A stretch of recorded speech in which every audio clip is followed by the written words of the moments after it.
एक बात बहुत ध्यान से सुनिएगा। विवाह, शादी, संतान प्राप्ति, विवाह के बाद में विवाद, या किसी नए कार्य के लिए आगे बढ़ रहे हैं और उसमें अड़चन आ रही है, तो एक बार किसी ज्योतिष आचार्य के पास जाकर पूछना, वो बता देगा या तो मंगल या शनि कुछ ना कुछ, कोई ना कोई क्रूर ग्रह तकलीफ दे रहा होगा। ज्योतिष आचार्य के पास जाएंगे, वो कहेगा। जितने भी ग्रह हैं, चाहे राहु हो, केतु हो, मंगल हो, शनि हो, बुध हो, भौम हो, सूर्य हो, ये सारे जो ग्रह हैं ये शंकर भगवान के शिवलिंग के पास में विराजमान है। शिवलिंग के पास में विराजमान। कभी मौका मिल जाए, विवाह शादी में देरी हो रही हो, या कोई नया कार्य चालू कर रहे हो उसमें देरी हो रही हो, या कोई सर्विस के लिए, नौकरी के लिए जा रहे हो और वो कार्य नहीं हो रहा हो, तो एक धतूरा, केवल एक धतूरा, उस धतूरे को फोड़कर उसके अंदर का फल निकालकर उस फल को शिवलिंग पर चढ़ाकर एक लोटा जल शंकर भगवान को समर्पित कर कर आइए। दिन होना चाहिए मंगलवार। कौन सा दिन होना चाहिए? जम के बोलो जरा, मंगलवार। समर्पित करो। उसके बाद में आप विवाह के लिए अगर समर्पित करें हैं तो विवाह में देरी नहीं होगी। व्यवसाय और व्यापार के लिए या नौकरी के लिए समर्पित करें हैं तो उसमें देरी नहीं होगी। एक पत्र में आया है, सुन लीजिए, बड़ा सुंदर संवाद।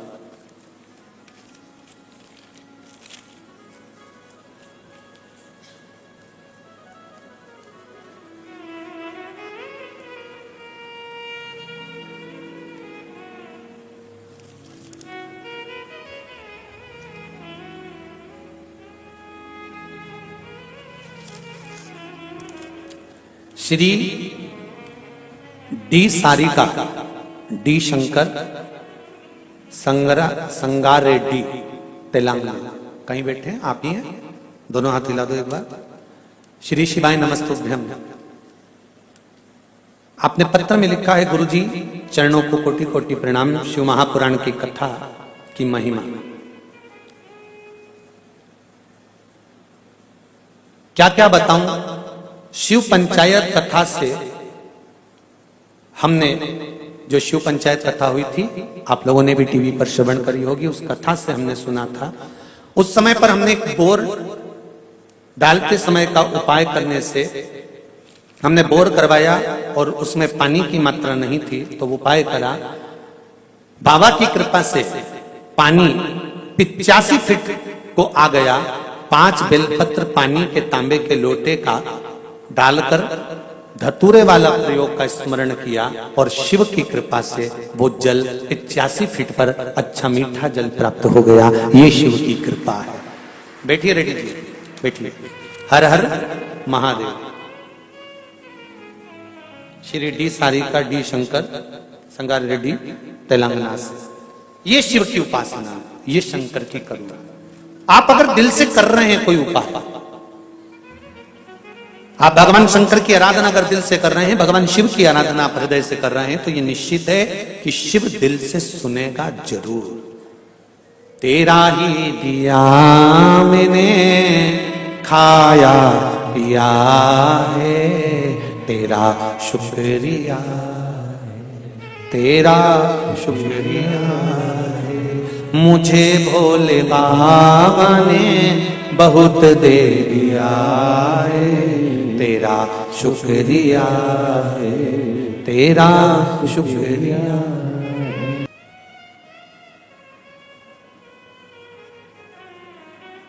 एक बार माता पार्वती जी ने शंकर जी से प्रश्न किया। नवग्रह शिव महापुराण की कथा हैदराबाद भाग्यनगर से सुन रहे हो।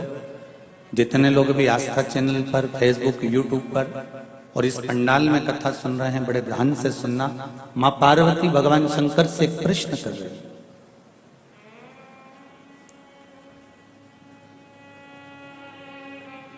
शिव भक्ति का सबसे सुंदर तरीका क्या है?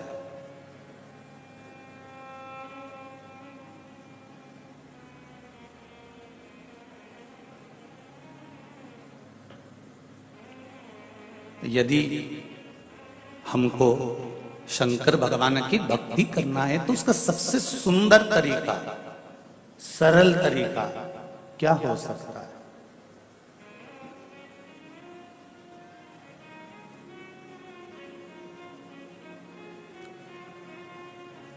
शिवजी ने कहा, पार्वती चलो। इस प्रश्न का उत्तर मैं आपको यहां पर नहीं दूंगा। इस प्रश्न का उत्तर मैं आपको काशी की गलियों में दूंगा। जिस गली में, एक एक गली के अंदर अगर आप दर्शन करेंगे तो काशी की गलियों में शंकर भगवान सदा विद्यमान है।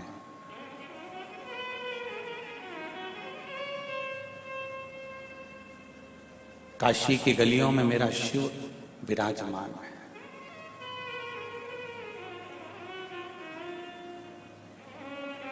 एक एक गली के अंदर कंकर शंकर सदा विराजमान है।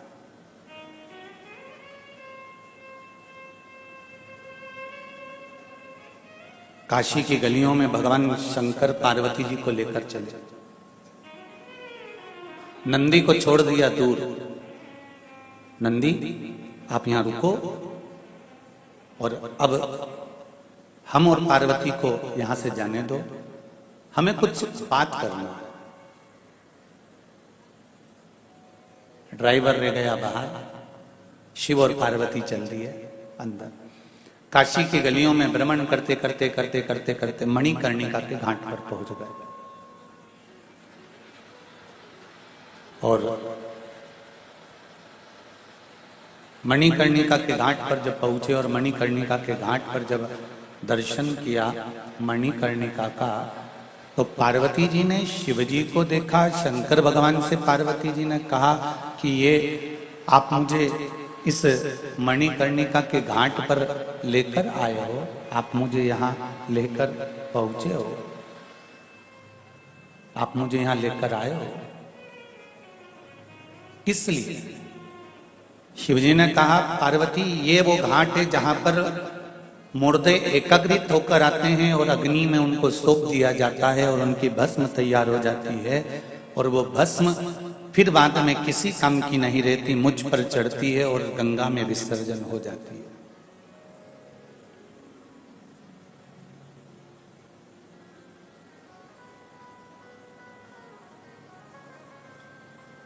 एक एक मुर्दे का स्वरूप देखिएगा पार्वती जी, ये कितने सुंदर हैं।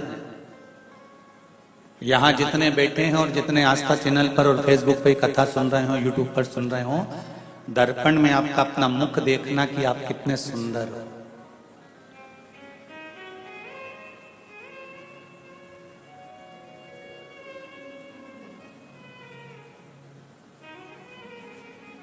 इस सुंदरता को दर्पण में देखने के बाद में किसी के शरीर का ऑपरेशन हो रहा हो तो उस ऑपरेशन वाले शरीर को अंदर से देखना तो कितनी घृणा होगी।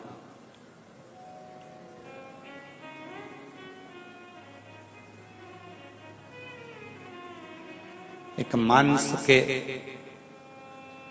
इस पिंड को, एक मांस के इस स्वरूप को शंकर भगवान कहते हैं, पार्वती जब मनुष्य का जन्म होता है ना, जब वो मात्र 3 महीने का रहता है मां के गर्भ में, चतुर्थ माह का जब वो हो जाता है तो देवाधिदेव महादेव कहते हैं, पार्वती तब उस जीव में थोड़ा सा कंपन उत्पन्न होने लगता है और वो परमात्मा से विनती करता है कि मेरा जन्म देना, तो मुझे केवल मांस का पिंड बनाकर मत भेज देना, इस पर कोई कपड़ा जरूर चढ़ा देना और वो कपड़ा जो चढ़ाओ वो ऐसा चढ़ाना कि वो कपड़ा भी सत्संग में लीन हो जाए, ऐसा कपड़ा चढ़ा होना चाहिए,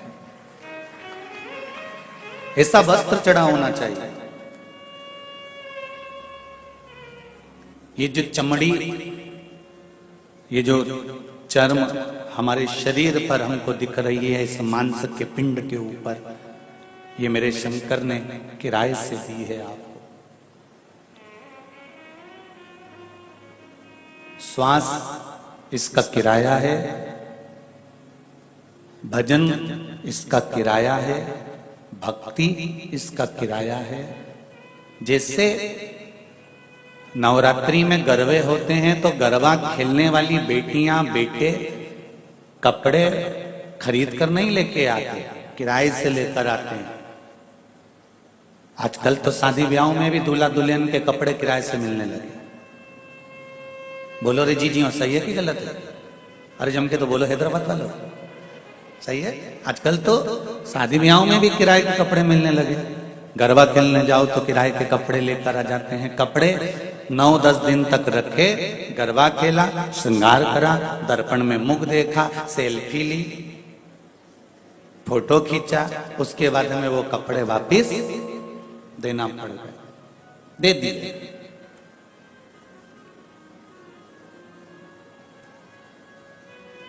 अब जो तुम लहंगा खरीद के लाई थी वो 10-12 जगह से फट गया, तो कपड़े वाला तुमसे कुछ बोलेगा कि नहीं बोलेगा? ईमानदारी से बोलो रे, बोलेगा ना? इतना महंगा लहंगा और ये फट गया है, 10 जगह से तुमने बेकार कर दिया है, इसके इतने मनके निकल गए हैं, इसका चार्ज अलग से लगेगा। उसी तरह फिर अलग से चार्ज देना पड़ा। उसी तरह ये जो इस पिंड के ऊपर, मांस के लोंदे के ऊपर जो चमड़ी चढ़ी है, ये भगवान का दिया हुआ वो प्रसाद है, वो किराए की खोल है जिसको परमात्मा ने चढ़ा दिया। और ये किराए का जो खोल है, ये अगर सही तरह से वापिस नहीं जाता, ये वापिस वैसा की वैसा ही नष्ट हो जाता है। तो परमात्मा कहते हैं कि इसने पूरे कपड़े की डिजाइन बिगाड़ दी, इसको फिर जन्म दो, फिर वापिस जन्म दिया जाता है, फिर वापिस भेजा जाता है। पुनरपि जननम पुनरपि मरणम, बार बार जन्म देकर बार बार मृत्यु के प्रपंच में डालकर फिर पुनः भजन करवाया जाता है। परंतु वापिस लेकर देकर उस किराए के उस कपड़े को हमको वापिस करना होता है। उसी तरह ये संसार सागर में आकर हमको भी वापिस जाना होता है। और परमात्मा कहता है कि इसका सही उपयोग करो।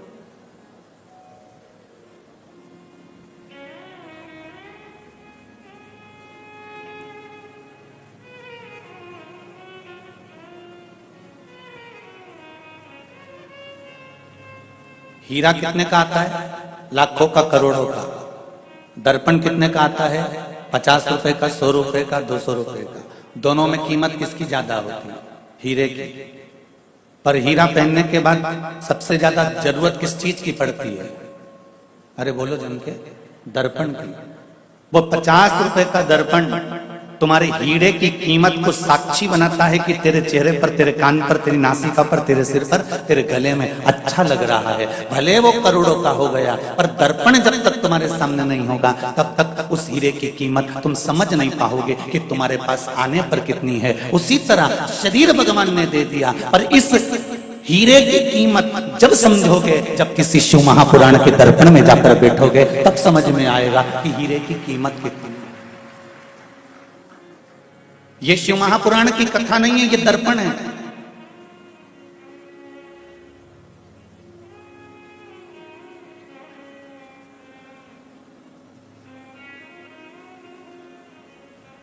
और इस दर्पण में,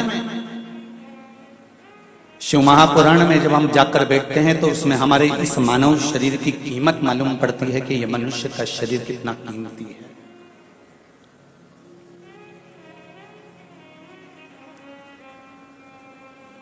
श्वास गिन गिन के तुझको मिलत है, ये लुटाने के काबिल नहीं है। ध्यान हरि का हृदय से न भूलो, ये भुलाने के काबिल नहीं है। बड़ी मुश्किल से नर्तन पाया, ये गंवाने के काबिल नहीं है। बड़ी मुश्किल से ये मनुष्य की देह मिली है। हीरा जैसा शरीर मिला है, हीरे जैसा स्वरूप मिला है, हीरे जैसी चर्म मिली है, हीरा जैसा परिवार मिला है। पर इसकी कीमत जब पहचानी जाएगी, जब दर्पण में जाकर बैठोगे कि इसकी कीमत क्या है। बहस करने में कीमत नहीं निकालना है हमको। दुनिया के लोग इसमें भी बहस कर लेते हैं, मैं तुम्हारी बड़ी बहू ज्यादा सुंदर की छोटी बहू ज्यादा सुंदर। तो सास से पूछा जाए तो सास एक ही बात कहेगी, जो मेरी सेवा करे वो सबसे ज्यादा सुंदर। सही है कि गलत है? जो सेवा करे वो सुंदर। अब उसमें कई कहते हैं कि बड़ी बड़ी सुंदर दिखती है, छोटी बड़ी अच्छी दिखती है, मंजली अच्छी दिखती है, संजली अच्छी। नहीं नहीं नहीं नहीं, जो सेवा में तल्लीन रहे, जिसकी चित्तवृत्ति में, जिसकी बुद्धि में, जिसके मन में सेवा का प्रकल्प प्रबल रहे, समझ लो वही सुंदर। भीतर की भी तो सुंदरता दिखी जाती है।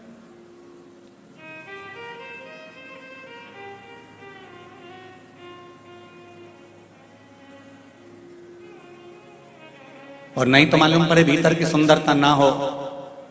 एक नई नवेली बहू आ गई, सास ने पूछा तुम्हें सब बनाना आता है बेटा? हाँ मम्मी सब आता है मेरे को। आइसक्रीम बना लेती हो? हाँ मम्मी। जा बना ले बेटा। गई 1 किलो दूध, पहले तो बुक निकाल के लाई बैग में से, रेसिपी बुक, उसको पढ़ती जाए और उसमें से सब निकाल निकाल के 1 किलो दूध को धीमी आंच में हिलाओ, फिर उसमें ये पाउडर डालो, फिर हिलाओ, फिर ये पाउडर डालो, फिर हिलाओ, फिर उसमें शुगर डालो, फिर हिलाओ, फिर इसको हिलाने के बाद 1 घंटा फ्रिज में रख दो। और उस बहू ने पूरी रेसिपी तैयार करी, बुक अपने पेटी में रख दी। 1.5 घंटे के बाद सास फ्रिज खोली और पानी पीने के लिए गई तो आवाज लगाया, बहू ओ बहू। बहू दौड़ कर आई, हाँ मम्मी ये फ्रिज में घंटा किसने रखा? बहू बोली, मम्मी मैंने रखा। क्यों? क्योंकि पुस्तक में लिखा था 1 घंटा फ्रिज में रखो।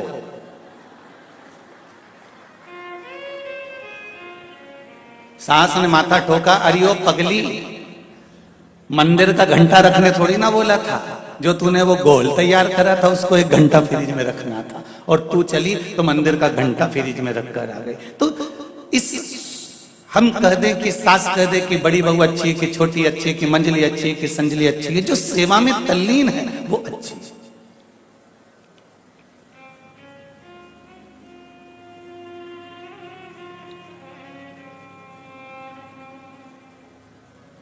हमें बहस भी नहीं करना कि ये सुंदर है या वो सुंदर है। कई लोग ऐसी ऐसी बहस में पड़ जाते हैं कि उस बहस में पढ़ते पढ़ते पढ़ते पढ़ते पढ़ते पढ़ते पढ़ते अरे भाई, कोई अगर बहस कर रहा है ना तो वहां बहस ना कर बभजन करने का प्रयास करा करो। अगर कोई कह रहा है ऐसा हो गया, बिल्कुल ऐसा हो गया, तुमने ऐसा कर दिया, हाँ ऐसा हो गया, तुमने वैसा कर दिया, हाँ वैसा कर दिया।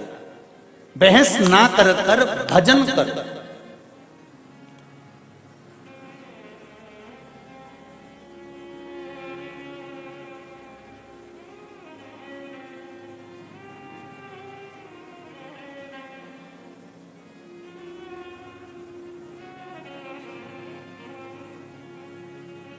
भजन में चित्त लगाओ,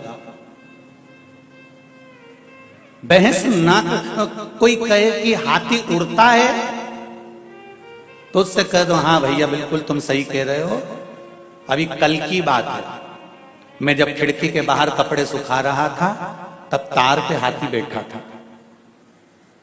अगर कोई कह रहा है तो मान, ठीक है। अब उसको समझाओ, नहीं भैया हाथी नहीं उड़ सकता, तो फिर उसको बहस करने से कौन सा मतलब। अभी किसी ने कह दिया था बीच में, फेसबुक पे यूट्यूब पे खूब चला, किसी और वाले महाराज इतना उपाय बताते हैं बेलपत्री वाला, और उनका छोरा राघव 8वीं में फेल हो गया। तो हमने कहा ठीक है, हाथी तार पे बैठा, उसमें कौन सी दिक्कत वाली बात। पर एक बात कहना चाहूंगा दिल से, हृदय से, व्यासपीठ से, जितने भी इस शिव महापुराण के छोटे छोटे जो उपाय, जो शिव महापुराण में, स्कंद पुराण में, पद्म पुराण में, अग्नि पुराण में, नर्मदा पुराण में, लिंग पुराण में, ये सारी पुराणों में जो छोटे छोटे भाव लिखे जाते हैं, अगर इसको व्यक्ति दिल से करता है तो ये दिल से कहता हूं कि उसकी कामना पूर्ण जरूर होती है, पूर्ण जरूर होती है।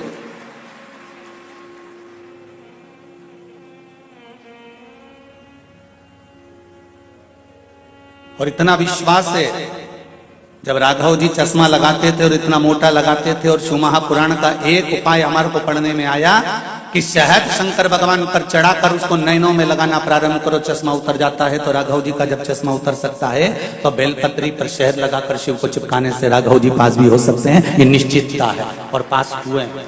इसका प्रमाण देने की जरूरत नहीं है अपने को तो केवल बहस करने वालों से हटकर कह देना चाहिए कि तार पर हाथी बैठा है और हमने कल ही देखा है, निश्चित है। एक किसी ने प्रश्न लिखा, एक बहुत सुंदर पत्र लिखा, जरा ध्यान दीजिए।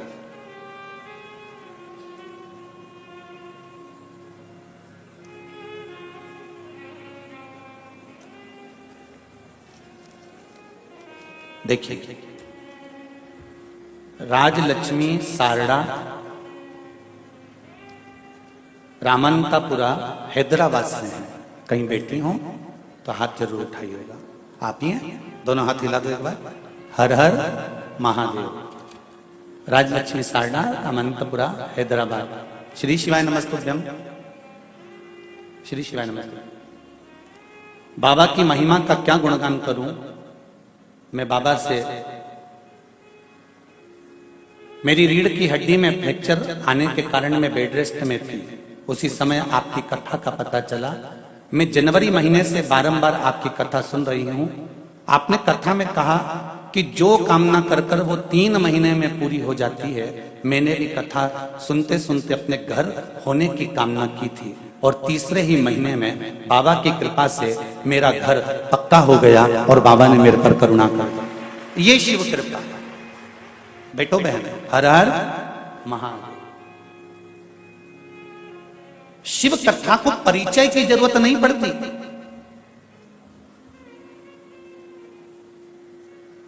शिव कथा तो जो दिल से श्रवण करता है, हृदय से सुनता है। कल हमारे हरिद्वार वाले जजमान दोनों आए हुए हैं। कल जब मिलने के लिए वहां पधारे तो उनके शब्द थे, गुरुजी शिव महापुराण की कथा करवाने के बाद व्यक्ति के हृदय को क्या मिलता है हम अपनी वाणी से गुणगान नहीं कर सकते। ये इनके शब्द थे। क्या मिलता है शंकर की कथा से, क्या प्राप्त होता है शिव की कथा से, कितना हृदय चित्त को। और ये बाहेती परिवार से भी कहूंगा, आप कथा करवा रहे हो, बड़ी सुंदर सुंदर व्यवस्था आपने करी है, बड़ा आनंद का विषय रखा। इतना बड़ा पंडाल, वो भी एसी का, आपने यहाँ पर लोगों के आनंद के लिए एसी का पूरा पंडाल रखा इतनी भरचक गर्मी में। इस पूरे आनंद के साथ आप कथा करवा रहे हो। मेरा निवेदन है, आप दिल से, हृदय से, चित्त से, मन से, वृत्ति से शिव की आराधना करो। और जितने लोग इस पावन कथा को सुन रहे हैं, चाहे वो आस्था चैनल के माध्यम से सुने, फेसबुक यूट्यूब के माध्यम से सुने, चाहे इस पंडाल में बैठकर सुने, जिस समय आप इस पंडाल के अंदर प्रवेश करें उस समय आपके हृदय में यह बात रहना चाहिए कि मैं शंकर से मन लगाने, दिल लगाने, मैं शिव से अपने दिल की बात बोलने के लिए आई हूं। और मेरा विश्वास है कि 3 महीने में मेरा देवाधिदेव महादेव उसको पूरा करेगा जरूर। ये निश्चितता है।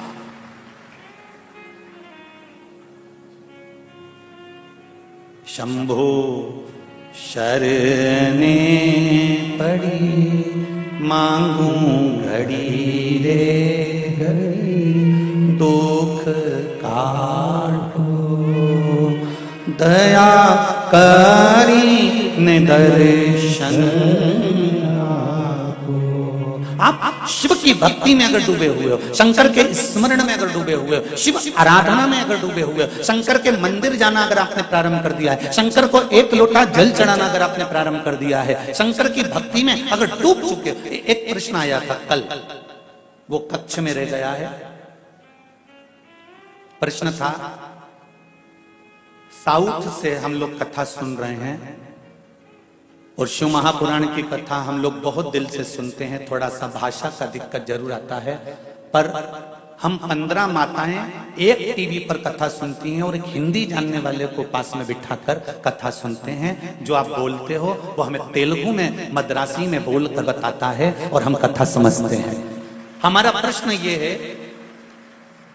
हमारा प्रश्न केवल इतना सा है कि हमारे इधर मंदिरों के अंदर जल चढ़ाने के लिए नहीं जाने देते और हम पशुपति व्रत करें तो फिर कैसे करें। और ये प्रश्न एक का नहीं होगा, आप में भी कई लोग बैठे होंगे ऐसे जिनके भीतर का ये प्रश्न होगा। कितने लोग हैं जिनका प्रश्न है ये? अरे बहुत सारे। रोको रोको रोको रोको जरा, बहुत बढ़िया। ये प्रश्न किसी एक का नहीं, अगर मद्रास से आया है, चेन्नई से आया है और यहाँ हैदराबाद वालों ने भी करा है, तो फिर कोई प्रश्न में जरूर कोई बात है। तो उन्होंने कहा कि हमको मंदिर के अंदर जल नहीं चढ़ाने देते या शिव मंदिर तक नहीं जाने देते, शिवालय तक, तो हम फिर पशुपति व्रत कैसे करें? शिव महापुराण की कथा कहती है कि कंकर में शंकर है। एक काम करिए, बेलपत्री के वृक्ष के नीचे तो जल चढ़ा सकते हो। यदि बेलपत्री के वृक्ष के नीचे भी जल नहीं चढ़ा सकते तो घर में जो शिवलिंग है उस शिवलिंग पर भी आप, अगर मंदिर में जाने की अनुमति हो तो जरूर मंदिर में जाकर इस व्रत को करो, और अगर मंदिर में जाने की अनुमति नहीं है तो फिर घर के शिवलिंग पर भी आप पशुपति व्रत कर सकते हैं, भगवान शंकर की आराधना कर सकते हैं। स्वीकार करेगा मेरा शिव, स्वीकार करेगा मेरा शंकर। दिल से अगर पुकारोगे तो वो दिल से सुनता है।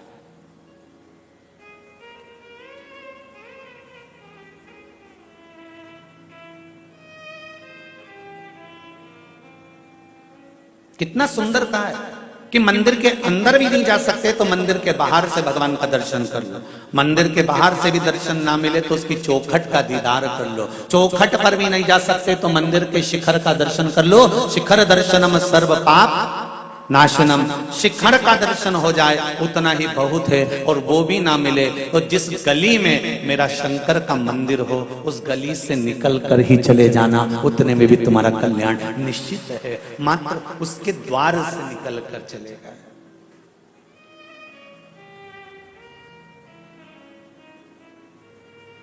मात्र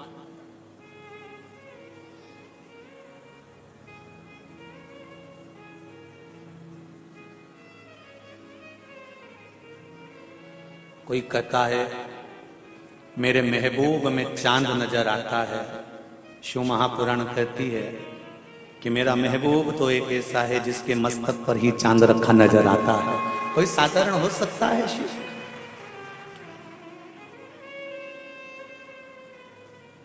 तुझ में रब दिखता है यारा मैं क्या करूं। शंकर के एक एक कंकर में मेरा शिव नजर आता है, कंकर के अंदर शंकर नजर आता है।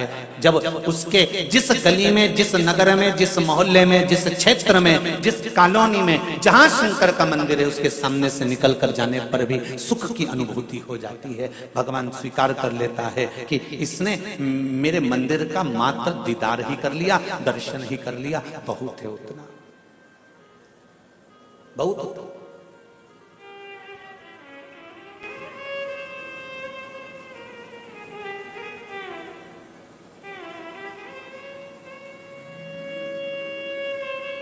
मैंने तेरे ही भरोसे बाबा, तेरे ही भरोसे हवा बिच उड़ती जावांगी। बाबा डोर हत्तो छठी नामे कटी जावांगी। भोले में तेरी पतंग, शंभू में तेरी पतंग हवा बिच उड़ती जावांगी। बाबा डोर हत्तो छठी नामे कटी जावांगी। महाराज विदुर जी महाराज की धर्म पत्नी पारसंवी, क्या नाम था विदुर जी की पत्नी का? जम के बोलो जल्दी। पारसंवी बोलो जरा, जम के बोलो। पारसंवी विदुर जी की धर्म पत्नी। थोड़े बहुत जो कंपटीशन होते हैं ना, जैसे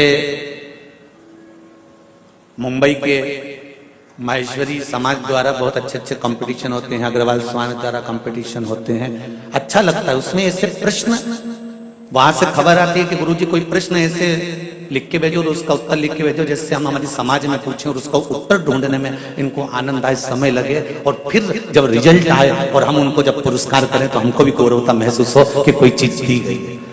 उसमें ये प्रश्न आना चाहिए कि विदुर जी की धर्मपत्नी, दुनिया के लोग कहते विदुरानी विदुरानी विदुरानी विदुरानी विदुर जी की पत्नी, उसका नाम क्या है? वो तो विदुर जी थे तो विदुरानी कर दी तुमने, डॉक्टर की डॉक्टरनी कर दी, मास्टर की मास्टरनी कर दी।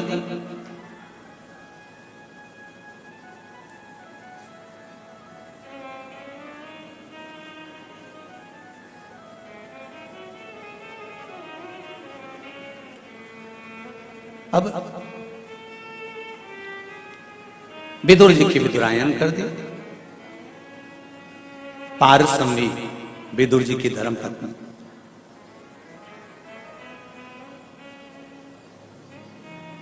प्रतिदिन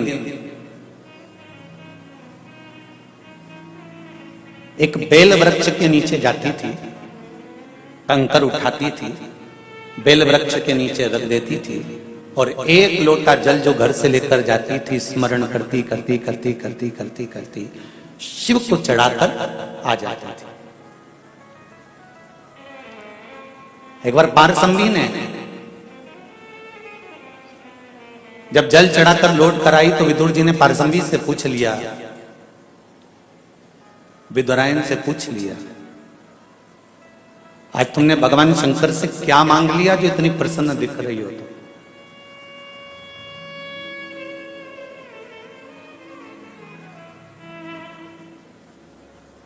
कई लोग कहते हैं टीवी के सामने बैठकर अगर आस्था चैनल पर कथा सुन रहे हैं और गुरुजी बोलते हैं 3 महीने में पूरी हो जाएगी, तो क्या टीवी के सामने बैठकर दिल से कथा सुनने पर पूरी होती है?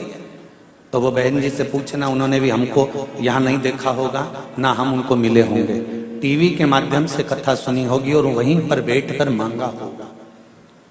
दिल से कहो तो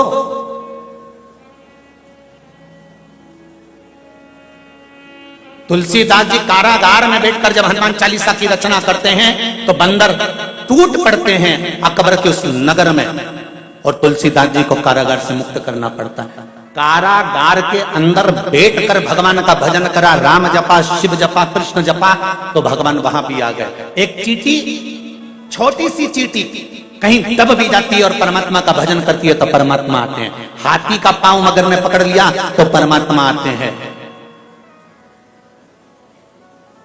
7 ताले में बंद होकर भी आप भगवान को पुकार रहे हो और दिल से पुकार रहे हो तो परमात्मा मिलेगा जरूर। भगवान की भक्ति अगर दिल से कर रहे हो तो वो सुनेगा जरूर, मिलेगा। आप में से कई लोग ऐसे भी होंगे जिन्होंने शिव जी से विनती करी होगी कि एक बार हैदराबाद में शिव महापुराण की कथा जरूर हो जाए। और बाबा ने सुनी कि नहीं सुनी? अरे बोलो तो जरा, सुनी ना हैदराबाद वालों? दिल से सुनी और बाबा सुना, कथा हुई। बाहेती परिवार को बाबा ने कृपा करी और बाहेती परिवार ने ये कथा का आयोजन रखा। कहीं शिव कृपा हुई, शंकर की करुणा हुई। बैठ जाओ बाबू।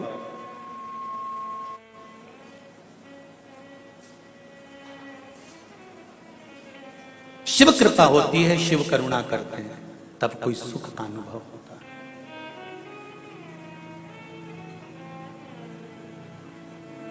आज पारसमणी तुम इतनी खुश हो, विदुर जी विदुरायन से कह रहे हैं आज आप बड़ी प्रसन्न दिख रही हो, क्या मांग लिया आपने बाबा से? विदुरायन कहती है, पारसमणी कहती है, जो किसी ने नहीं मांगा वो मैंने मांगा। दुनिया के लोग मंदिर में जाते हैं तो भगवान से कहते हैं भगवान मुझे ये दे दो, भगवान मुझे वो दे दो। विदुरायन कहती है आज मैंने भगवान से कह दिया कि जो तुम्हारा सबसे श्रेष्ठ भक्त हो, जो तुम्हारी आराधना दिल से करता हो, उसकी सेवा करने का मौका मुझे दे दो। पारसमणी कहती है जो तुम्हारा श्रेष्ठ भक्त हो, जो तुम्हारी सेवा दिन रात करता हो, दिल से करता हो, दिखावे से नहीं, हृदय चित्त से करता हो, उसको मुझे सेवा का मौका दे दो। भगवान विदुर जी महाराज को हंसी आ गई और विदुर जी ने कहा विदुरायन से, घर में कुछ भी तो नहीं रहता, तू क्या देगी उन शंकर के भक्त को? सेवा करने वाले को भी तो सेवा की जरूरत पड़ती है, तो क्या प्रदान करेगी? तो विदुरायन कहती है, पारसम्भी कहती है, जब मौका मिलेगा तब सोचेंगे। इनको ये नहीं मालूम था कि शंकर का गुणगान करने वाले, शिव की भक्ति में डूबने वाले, शिव की सेवा करने वाले कोई दूसरे नहीं होंगे।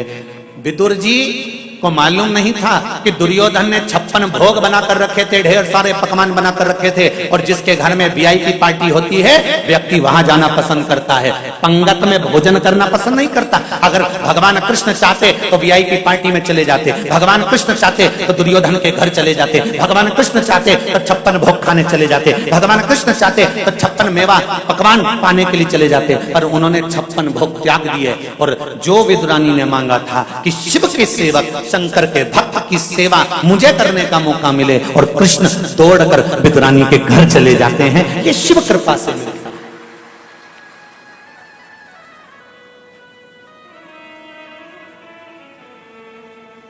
क्या विदुर जी की भक्ति में इतना बल था कि भगवान कृष्ण को घर बुला लिया?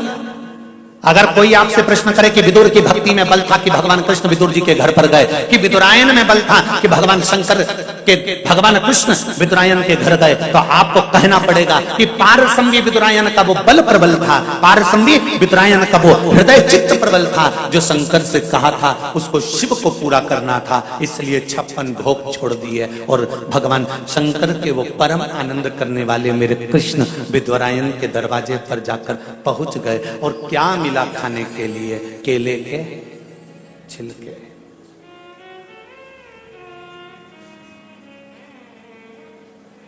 किसी ने अंदाजा लगाया?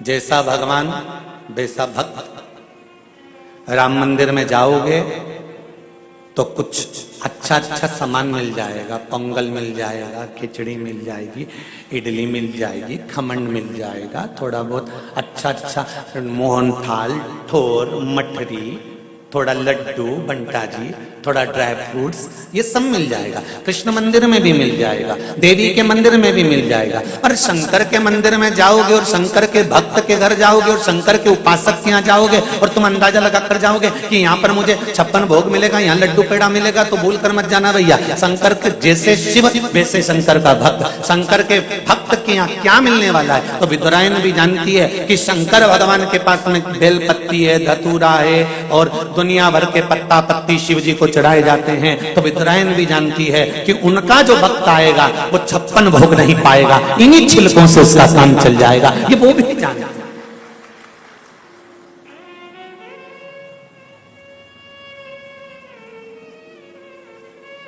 बहुत वीआईपी को बुलाओ ना तो वीआईपी जैसी व्यवस्था करना पड़ती है, साधारण को बुलाओ तो साधारण जैसी व्यवस्था करना पड़ता है। ना जरूरत है ही क्या, आए खाए पिए मौज करे चल जाए।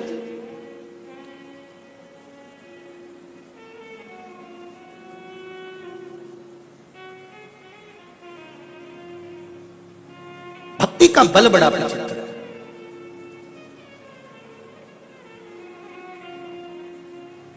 और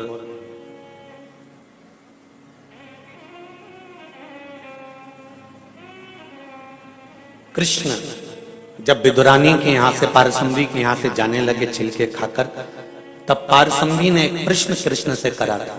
भगवान कृष्ण से पारसम्भी एक प्रश्न करती है,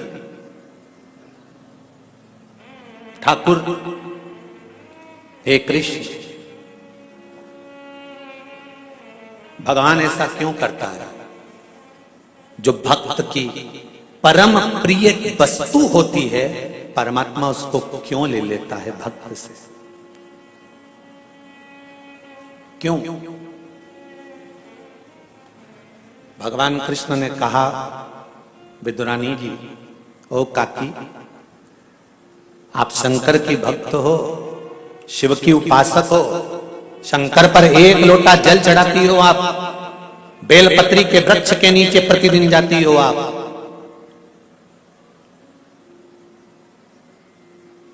जिस बेलपत्री के वृक्ष के नीचे 64 योगिनियां, 33 कोटि देवी देवता एक बूंद जल का इंतजार करते हैं, उस बेलपत्री के वृक्ष के नीचे आप जाती हो, साधारण नहीं है।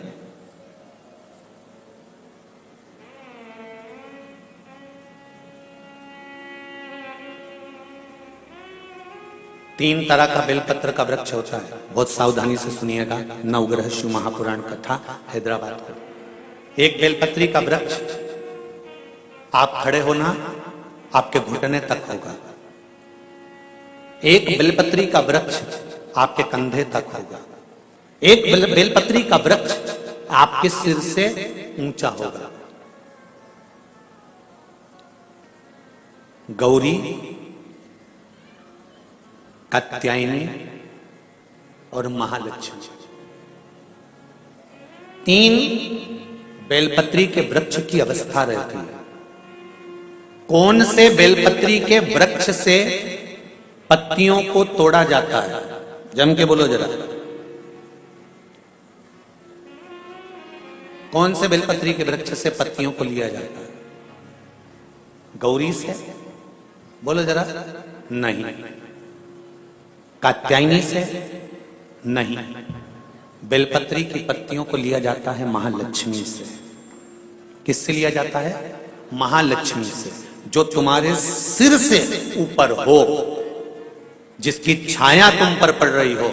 ऐसा वृक्ष बड़ा वृक्ष होना चाहिए, जिससे पत्ती को लेकर जब हम शंकर भगवान को समर्पित करते हैं तो लक्ष्मी को जब हम लेकर आते हैं और भगवान शंकर को जब देते हैं और उस पत्ती को हम वापिस जब उठाते हैं तो भगवान महालक्ष्मी को अपने घर में प्रदान कर देता है। ऐसी वृक्ष से पत्तियों को लेना चाहिए। पर आज के जमाने में लोग इतने समझदार हो गए, बड़े वृक्ष से कौन पत्ती तोड़ने जाए, छोटे छोटे वृक्ष लगे, उन छोटे से वृक्ष में से पत्ती तोड़ ली, छोटी सी पत्ती तोड़ ली। अरे शास्त्र कहता है, यहां तक वर्णन करता है शास्त्र, अगर आपके घर में तुलसी का पौधा छोटा है तो वो कुमार अवस्था का होगा। वो तुलसी का पौधा जब घेर घमौर हो जाता है तब अखंड सौभाग्य को देने वाला हो जाता है। उसमें से पत्तियों को उतारा जा सकता है, उसमें से आप कोपल को उतार सकते हो, उसमें से पत्ती को आप उतार सकते हो। उसी तरह बेलपत्री के वृक्ष में भी जो वृक्ष लक्ष्मी महालक्ष्मी का तुल्य हो, उसमें से आप बेलपत्र को उतार सकते हो। छोटे छोटे वृक्ष की पत्ती को तोड़ना ये उसमें का है जैसे छोटी अवस्था की कन्या के साथ में अपशब्द कहना, ताने देना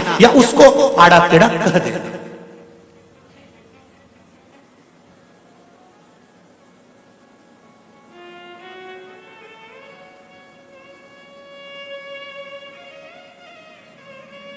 नवरात्र में कन्याओं का भोजन कराती हो कि सौभाग्यवती माताओं का भोजन कराती हो? जल्दी बोलो। कन्याओं का। तो सौभाग्यवती को कराने में क्या दिक्कत है? नवरात्र में सौभाग्यवती को भोजन कराने में क्या दिक्कत है?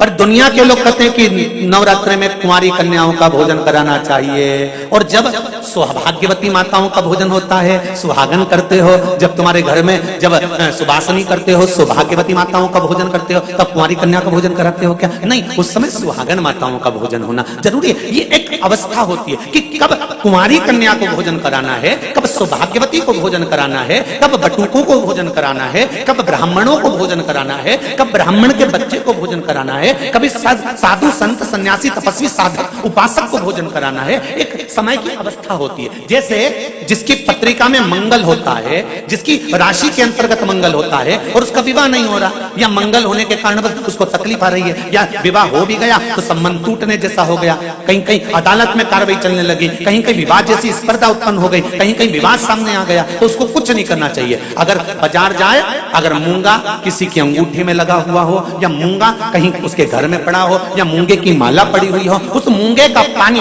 मूंगे को पानी में डाल दो और उसका पानी शंकर भगवान को मात्र 31 दिन तक लगातार चलाना प्रारंभ कर दे, अदालत में केस बंद हो जाएगा, पति पत्नी वापस एक जैसे हो जाएंगे, वापस जुड़ जाएंगे। और अगर विवाह नहीं हो रहा है तो मंगल राशि वाले का अगर विवाह भी नहीं हो रहा तो मंगल विवाह आनंद के साथ पूर्ण होगा। ज्यादा भटकना, बस 31 दिन तक मूंगे का पानी, जो मूंगा आप लोग अंगूठी में पहनते हो, हाथ में पहनते हो, माला पहनते हो, उसी मूंगे को पानी में डालकर उसका जल शंकर को चढ़ाना प्रारंभ कर दो।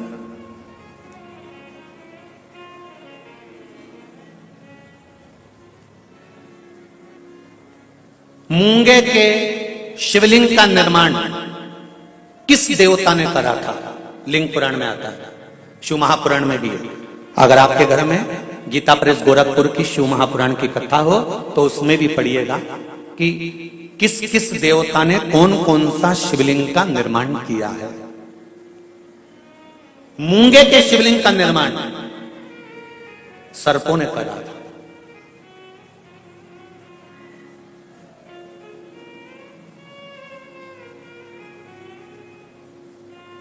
जब शिवलिंग का निर्माण हुआ, पूजन हुई, शिवजी ने आकर आशीर्वाद प्रदान करा, तब सर्पों ने केवल एक बात मांगी थी कि हमारी इन सर्प कन्याओं, ये सांप की बेटियां हैं, सर्प की बेटियां हैं, सर्प के पुत्र हैं, इनका विवाह कैसे होगा?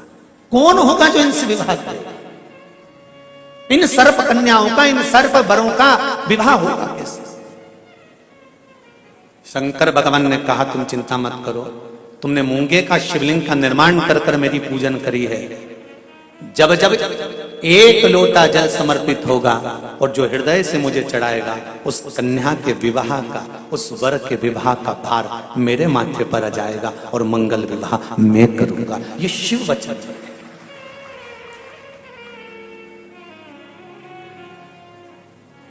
एक बहुत सुंदर सा प्रसंग है, जरा ध्यान दीजिएगा। कई लोग कहते हैं हमारा गुस्सा कंट्रोल में नहीं आता, हम बहुत गुस्सा आता है गुरुजी। कोई कहता है मेरी बहू को गुस्सा आता है, कोई कहती है मुझे गुस्सा आता है, कोई कहता है मेरे बेटे को आता है, कोई कहता है मेरे बच्चे को आता है। गुस्सा कंट्रोल नहीं होता, अब शब्द निकल जाता है, ताने निकल जाते हैं, आड़े टेढ़ा निकल जाता है, आप शब्दों पर अपशब्द निकल जाते हैं, बाद में पछतावा भी होता है, बाद में दुख भी होता है, बाद में मन में सोचने में आता है कि ये क्यों हो गया। तो कुछ दिन मूंगे का पानी, अगर मूंगा नहीं हो तो केवल जल का पात्र, उसमें केवल एक हरी मूंग डालकर शिव जी को वो जल चढ़ाना प्रारंभ कर दो। 15 दिन 20 दिन प्रतिदिन शंकर को जल चढ़ाना प्रारंभ तो करो। क्रोध कितना भी तेज आ रहा होगा, संयम में आना प्रारंभ हो जाएगा और मुख से अपशब्द निकलना बंद हो जाएगा। संयमित वाणी के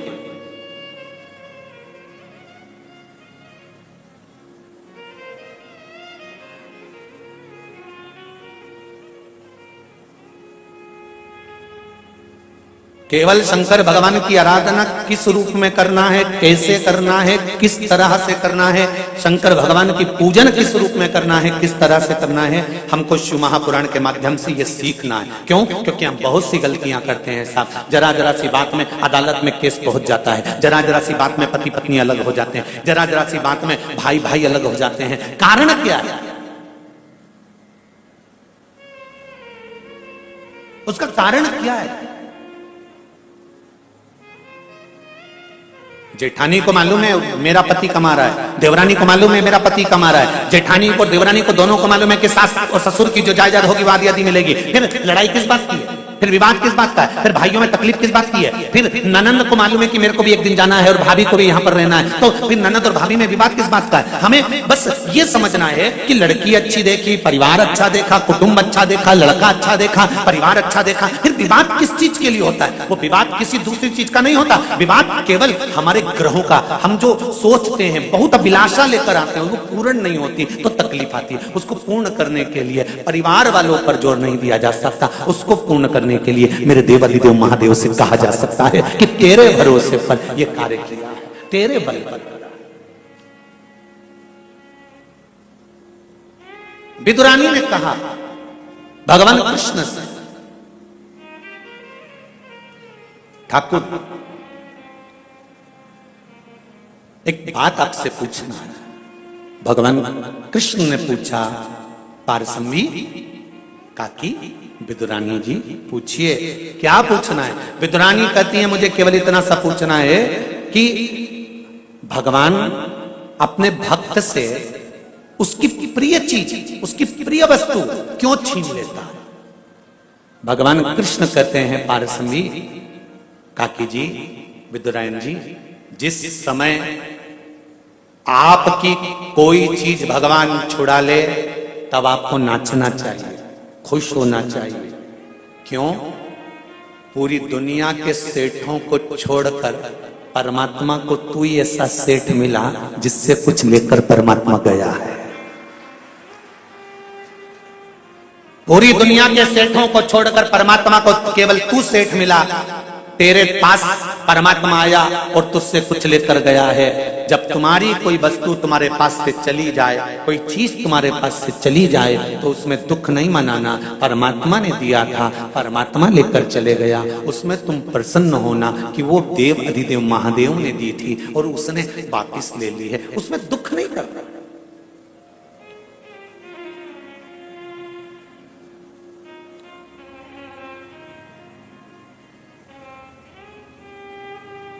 जब कोई मरता है ना तो घर के लोग रोते हैं, इनको कोई रुलाता है? अरे बोलो तो सही भाई, शादी में महिला संगीत में डांस करना है, नाचना है, तो उसकी तो प्रैक्टिस करना पड़ती है 15 दिन पहले। पर कोई मरे तो इतने सारे लोग आएंगे तो बैठ के रोना पड़ेगा, तो इसकी प्रैक्टिस कोई कराता है? अरे बोलो जम के कोई कराएगा? नहीं, इसकी प्रैक्टिस नहीं कराई जाती और रोने की प्रैक्टिस नहीं कराई जाती। पार्वती जी ने शिव जी से पूछा कि ये मरने के बाद परिवार वाले क्यों रोते हैं?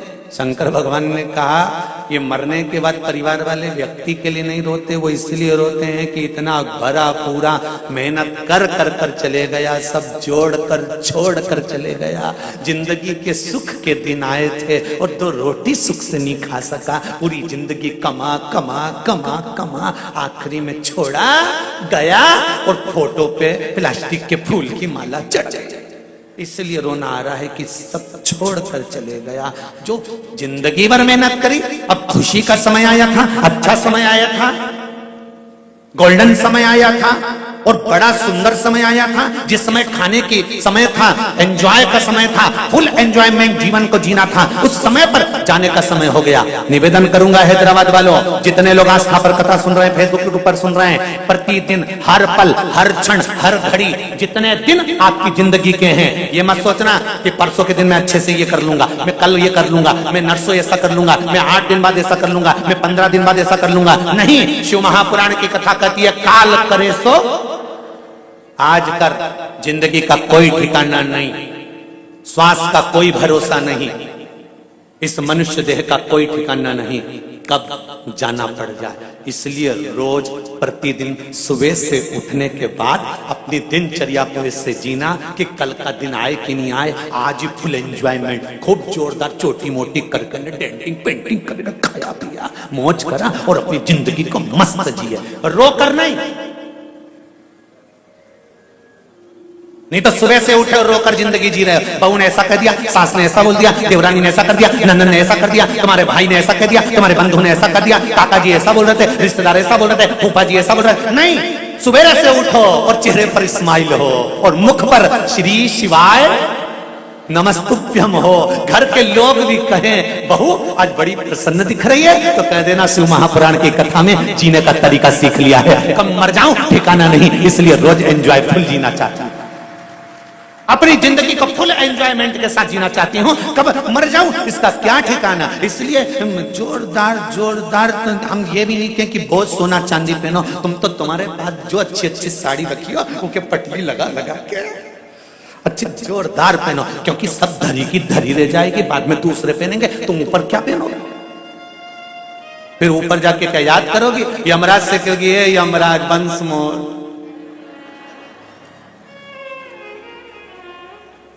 ए यमराज प्लीज एक्सक्यूज मी, एक बार छोड़ दे, तेरे पांव पड़ो, मेरे पति के पर्स में 5000 रुपए रखे हैं, तेरे को दूंगी, छोड़।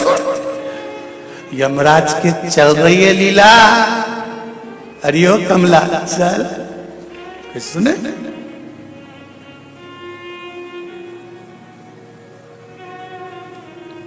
एक पत्नी पड़ोस में गई और अपने पड़ोसन के पास जाके बैठ गई। पड़ोसन ने कहा तेरा मुंह क्यों उदास है? पड़ोसन ने जैसे पूछा तो पत्नी ने कहा मेरा पति बहुत झूठ बोलता है, इसके बराबर संसार में कोई झूठेला पैदा ही नहीं हुआ होगा, इतना झूठेला पति मेरा, इतना झूठ बोल रहा है, इतना झूठ बोल रहा है। तो क्या झूठ बोल दिया उसने? सुबह से चिल्ला रहा है मेरे पर्स में 3000 रुपए रखे थे, किसने लिए? सुबह से चिल्ला रहा, तो इसमें झूठ क्या बोला वो? 2,500 रुपए थे।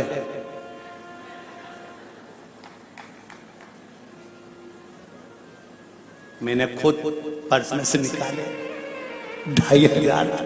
अब बताओ इतना झूठेला पति कहां से ला?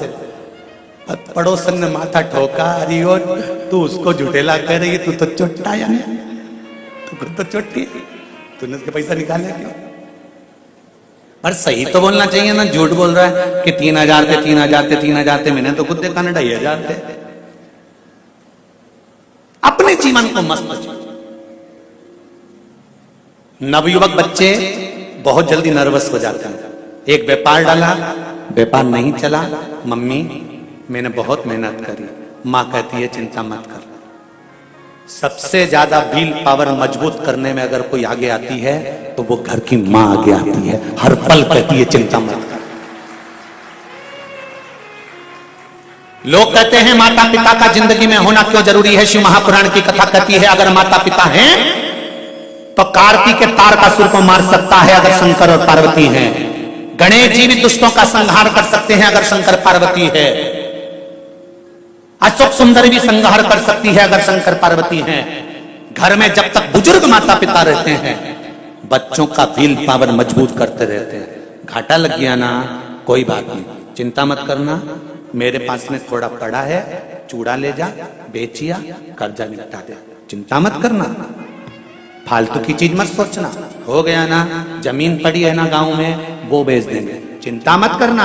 एक माँ और एक पिता अपने बच्चों का विल पावर मजबूत करते रहते हैं हर पल। कोई संत, कोई साधु, कोई सन्यासी, कोई तपस्वी, कोई साधक, कोई उपासक अगर दुनिया में कोई है तो वो आपके घर में रहने वाले बुजुर्ग माता पिता हैं। ये संत, साधु और सन्यासी से कम नहीं है, ये किसी ब्राह्मण और संत से कम नहीं है। हर पल अपने बच्चों का विल पावर मजबूत करते हैं। मेरा बच्चा बोलता नहीं है, बहू कहती है ये 2 साल का हो गया बोलता नहीं है, माँ कहती है चिंता मत कर, छोटा है ना, अभी तो रुक तो जा, धीरे धीरे सीख जाएगा, बोलेगा, चिंता मत कर। माँ उसका विल पावर मजबूत करती जाती है।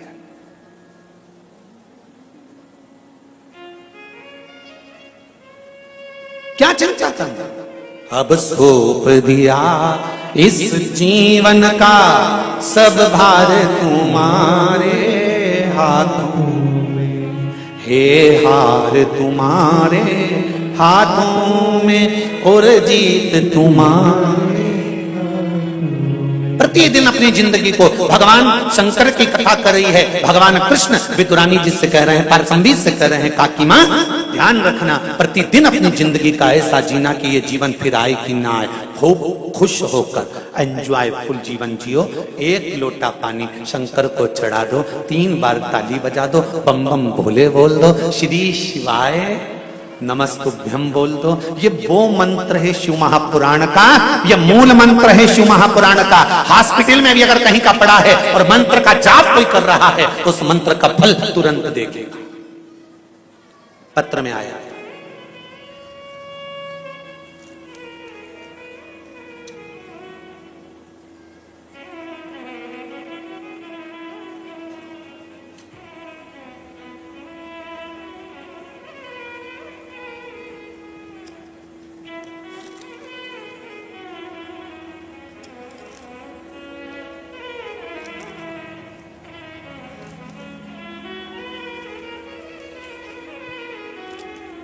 शर्मिला बजरंग लाल जी काकानी हैदराबाद, कहीं बैठे हैं? हाथ उठाइएगा। शर्मिला बजरंग लाल जी काकानी हैदराबाद, कहीं बैठे हो? हाथ हिलाइएगा, दोनों हाथ हिलाओ। हर हर महादेव। आपने पत्र में लिखा है दीदी, पहले तो धन्यवाद दूंगा कि आप लोग दिल से पत्र लिख रहे हो और बाबा देवाधिदेव महादेव ने जो आप पर कृपा करी है उसका पूरा आनंद आपने पत्र के माध्यम से लिखा। जोरदार ताली बजाओ, बहुत बहुत साधुवाद। श्री शिवाय नमस्तुभ्यम, प्रणाम। पशुपतिनाथ व्रत के महिमा का और 1 लोटा जल, इन सबका मैं क्या वर्णन करूं? आपने जो जो उपाय बताया मैंने किया, इन सबका मैं क्या क्या वर्णन करूं? गुरुदेव, 3 साल पहले मेरे पति बजरंग लाल जी की तबीयत बहुत खराब हो गई थी। हार्ट का प्रॉब्लम, शुगर, बीपी, डॉक्टर ने कहा था बाईपास कराना पड़ेगा। शुगर 500 थी, बीपी 200 रहती थी। हमारे भाई साहब जी, जेठ जी ने कहा आप शिव महापुराण की कथा सुनो। फिर हमने तब से कथा सुनना प्रारंभ किया और मैंने माला श्री शिवाय नमस्तुभ्यम की जपना प्रारंभ किया। 1 लोटा जल चढ़ाना और फिर पशुपतिनाथ का व्रत किया। फिर 2 महीने के बाद डॉक्टर के पास गए तो डॉक्टर ने कहा टेस्टिंग करवाओ। बोले हमने टेस्टिंग किया तो रिपोर्ट देखकर डॉक्टर परेशान हो गया और डॉक्टर ने कहा इनका बाईपास की जरूरत नहीं है, बस एक ही स्टंट बिठाना पड़ेगा और बीपी भी अभी नॉर्मल है और शुगर भी नॉर्मल है। ये शिव कृपा है। बेटो बहन, श्री शिवाय नमस्ते। शिव उदारता किसको कर?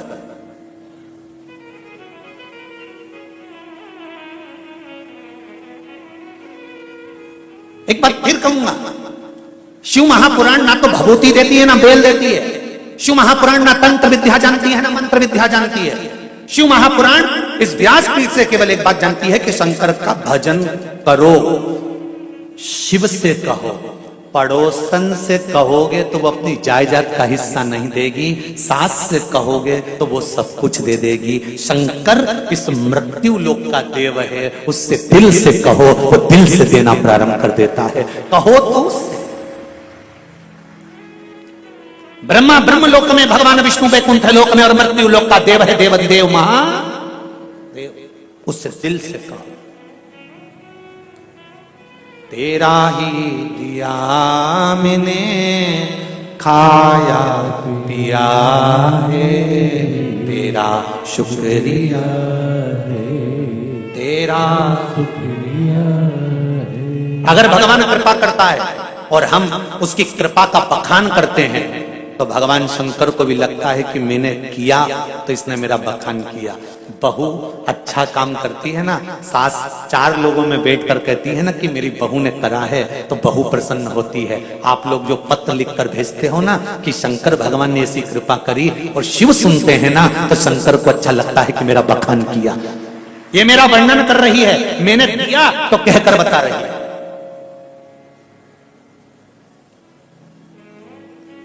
एक नट, कबीरा कहते हैं, एक नट पति पत्नी को दिलाता है तो पत्नी पूरे मोहल्ले में दिखाती है मेरे पति ने दिलाई है, मेरे पति ने दिलाई है। और ये मृत्यु लोक में आने के बाद अगर शंकर भगवान कुछ कृपा कर रहे हैं तो क्यों ना हम उसका गुणगान करें, क्यों ना हम उसका वर्णन करें कि उसने कृपा की, उसने कृपा।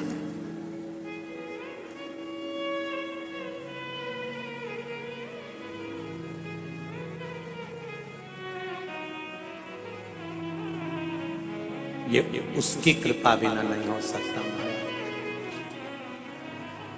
और हमारे कर्म के अनुकूल हम प्रतिदिन शिव की आराधना कर रहे हैं। श्री शिवाय नमस्तु, श्री शिवाय नमस्तु, श्री शिवाय नमस्तु, श्री शिवाय नमस्तु, श्री शिवाय नमस्तु। इन मंत्र का हम जाप कर रहे हैं तो शिव हमें स्वीकार कर रहा। पंचाक्षर जप लो नमः शिवाय, षडाक्षर जप लो ओम नमः शिवाय, द्वादशाक्षर जप लो ओम नमो भगवते वासुदेवाय, 2 अक्षर का जप लो राम, 2.5 अक्षर का जप लो कृष्ण। पर मंत्र जाप हो, चाहे माला हो, चाहे शंकर भगवान पर 1 लोटा जल हो, दिल से चढ़ाना, दिल से, दिखावे से नहीं।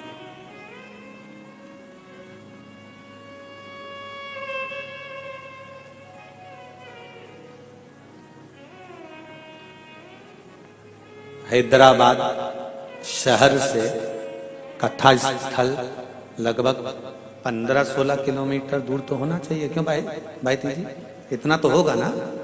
15-16 किलोमीटर दूर ये कथा स्थल है। एस कन्वेंशन 7 अमराई राजमहल होटल के पास हैदराबाद, ये जो स्थान है अब 15-16 किलोमीटर दूर से आप लोग अगर कथा सुनने के लिए यहाँ आ रहे हो तो शंकर जी का कोई भक्त ही होगा और उसका कोई उपासक ही होगा और दिल उस दिलदार से लगाया होगा, तब तो खिंचकर चले आ रहे हो, नहीं तो कहां आते इतने।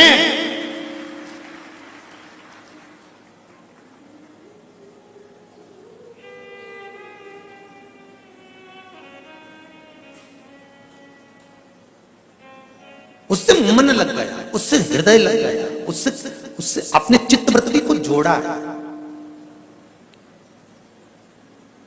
क्यों ना कृपा करें। पार्वती जी शिव जी के साथ भ्रमण कर रही है, पार्वती शिव जी के साथ घूम रहे हैं।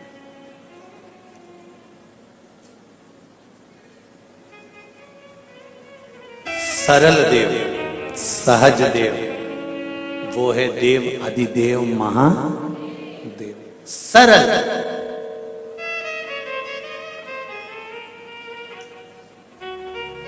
शिव मंदिर में कपाट नहीं, हृदय में कपट नहीं, परिवार में कोई झंझट नहीं। ऐसे मेरे शिव हैं, कोई ज्यादा व्यवस्था की जरूरत नहीं पड़ती। एक बेलपत्री वो भी चढ़ी हुई धोकर वापिस चढ़ा दो, उतने में खुश हो जाते हैं। इससे बढ़कर और क्या चाहिए ये बताओ। शिव कितने सरल।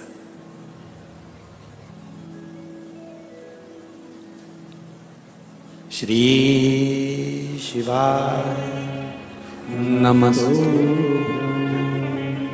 सरल।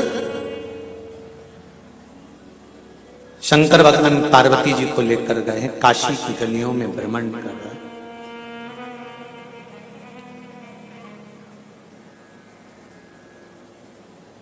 घूमते हुए काशी की गलियों में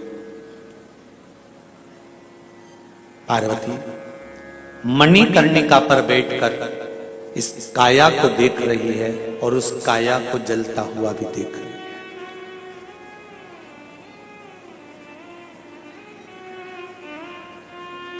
चालीस साल, 50 साल, 60 साल, 70 साल, 80 साल, 90 साल, 100 साल, एक दिन तो उस परमात्मा के सामने मिलना तो होगा ही, जाना तो होगा,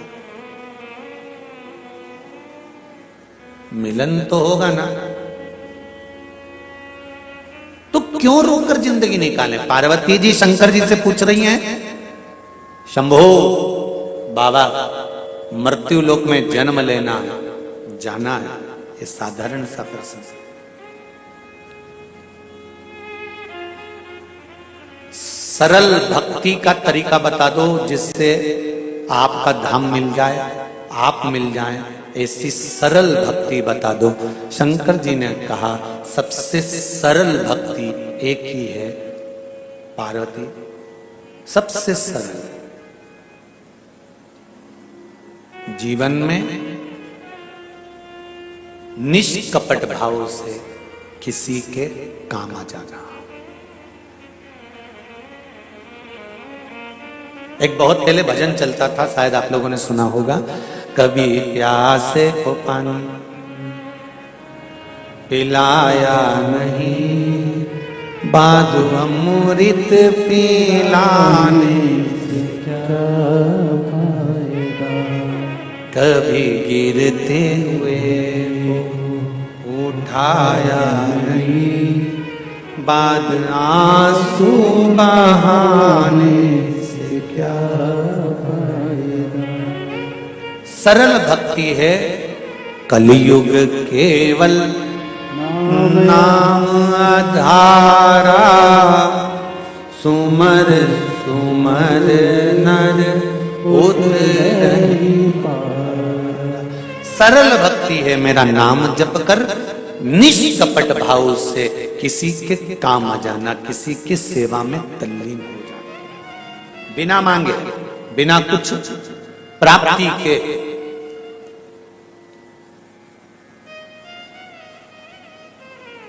कभी विदुरानी जैसी चतुरता आप भी रखिएगा। एक आध बार शंकर जी के मंदिर में जाओ ना और शिव जी जब अकेले दिख जाए, वैसे तो आज के समय में शंकर और अकेले बहुत बड़ी बात है।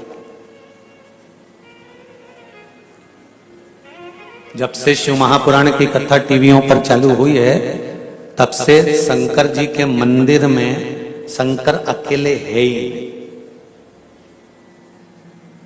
अब तो पार्वती जी को भी शिव जी से बात करना पड़ती है, तो इंतजार करना पड़ता है थोड़ा। है? क्यों भाई जी, सही बात है। अब अगर राय लेना पड़ती है ना पार्वती जी से, तो पार्वती जी भी कहती है अब अकेले में कम मिले, तो शिव जी कहिए सब जाए तब तू मिल जाना। बड़ी सरलता में भाव महाराज। जब भोलेनाथ जी अकेले में हो ना, तो एक आध बार पारसम्बी जैसी बात तुम भी शिव जी से कह दिया करो, बोले बाबा लोग तुम्हारे ऊपर खूब जल चढ़ाते हैं, खूब आनंद कराते हैं, खूब बेलपति चढ़ाते हैं, खूब धतूरा चढ़ाते हैं, खूब तुम्हें घिस घिस के नवाते हैं। अब एक आध दिन एक काम करो, मेरे साथ मेरे घर चलो, बहुत दिन हो गए हैं, मेरे घर में रहना, आनंद पाना। जब दिल से कहोगे, और चलते चलते कहने के बाद आप नंदीश्वर से भी कह दो, नंदी को भी जाकर कह दो कि शाम को जब भ्रमण पर बाबा निकले तो मेरे घर पर थोड़ी देर रुक जाना, अंदर प्रवेश कराना, एक आध दो दिन आराम करना, फिर चले जाना। उसमें क्या दिक्कत? निष्कपट भाव से जो सेवा का प्रकल्प है वो जीवन का सुख है, उसमें परमात्मा की प्राप्ति है।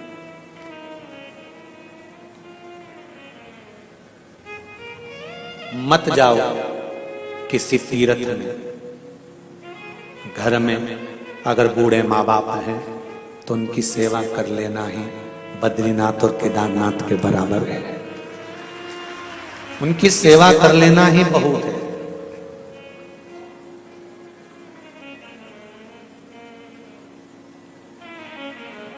पर बड़ा विचित्र जमाना आ गया जी। बूढ़े माँ बाप से नहीं पूछा गया कि तुमने केदारनाथ जी का दर्शन करा है कि बद्रीनाथ जी का करा है। पत्नी से जरूर पूछ लिया, तू कभी गई थी? मैं छोटी थी जब पापा के साथ गई थी।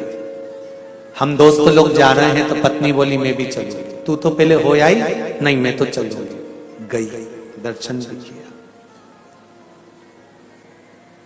एक बार दिल से आप उनसे भी कह सकते थे, घर के बुजुर्गों से, कहा इनका स्वास्थ्य ठीक नहीं रहता, इनको कहां लेकर डोलेंगे, कहां लेकर जाएंगे।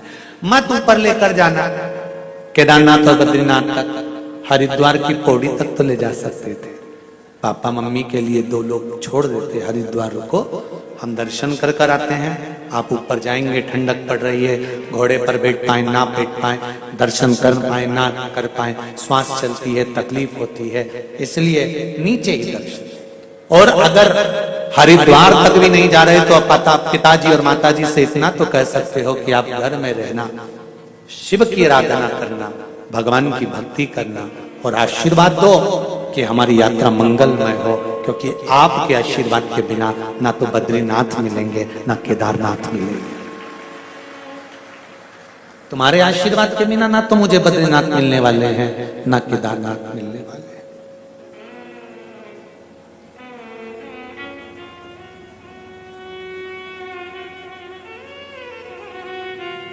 एक बच्चा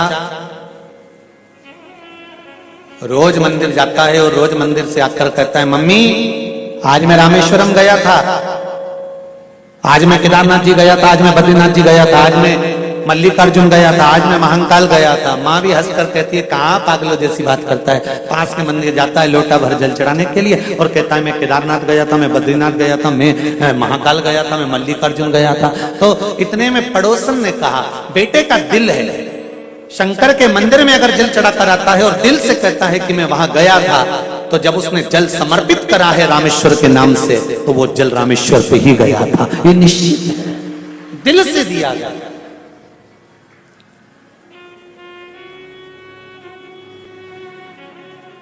नवग्रह में से एक ग्रह है मंगल, जिसकी उत्पत्ति, जिसका जन्म शंकर भगवान के ही शरीर के पसीने से हुआ है।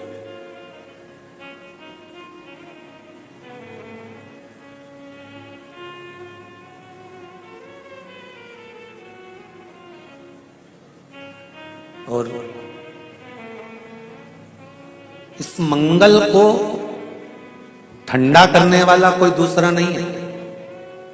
धधकते हुए इस लाल ग्रह को, धधकते हुए इस मंगल ग्रह को अगर कोई समाप्त करा है तो इनकी धर्म पत्नी मेघा ने, ज्वालिनी ने करा है। मंगल ग्रह की पत्नी का नाम क्या है? मेघा।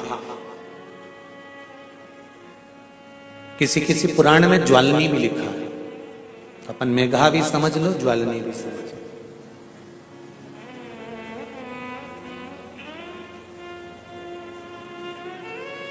बहुत क्रोध है, बहुत क्रोध मंगल, क्योंकि इसके जन्म का जो समय है ना वो बड़ा विचित्र है। मंगल के जन्म का जो समय है वो बड़ा विचित्र है। जिस समय पर अंधकासुर बड़ा उपद्रव मचा दिया, जिस समय पर अंधकासुर ने बड़ा उपद्रव मचाया, बहुत उपद्रव मचाया,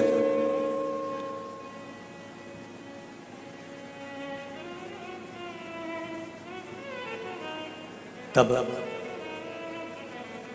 अंधकासुर का उपद्रव देखा नहीं गया और अंधकासुर जब उपद्रव मचाने में तल्लीन हो गया, सब देवताओं को नष्ट करने लगा, हर तरह से उपद्रव मचाने लगा। उसको मालूम पड़ गया कि मेरे पिता हिरण्याक्ष भी चले गए हैं। तब उसको क्रोध आ गया और क्रोध में आने के बाद उसने जब उपद्रव मचाना प्रारंभ करा, उसने जब उपद्रव करना प्रारंभ करा, तब भगवान शंकर तक खबर पहुंच गई, शिव जी तक बात पहुंची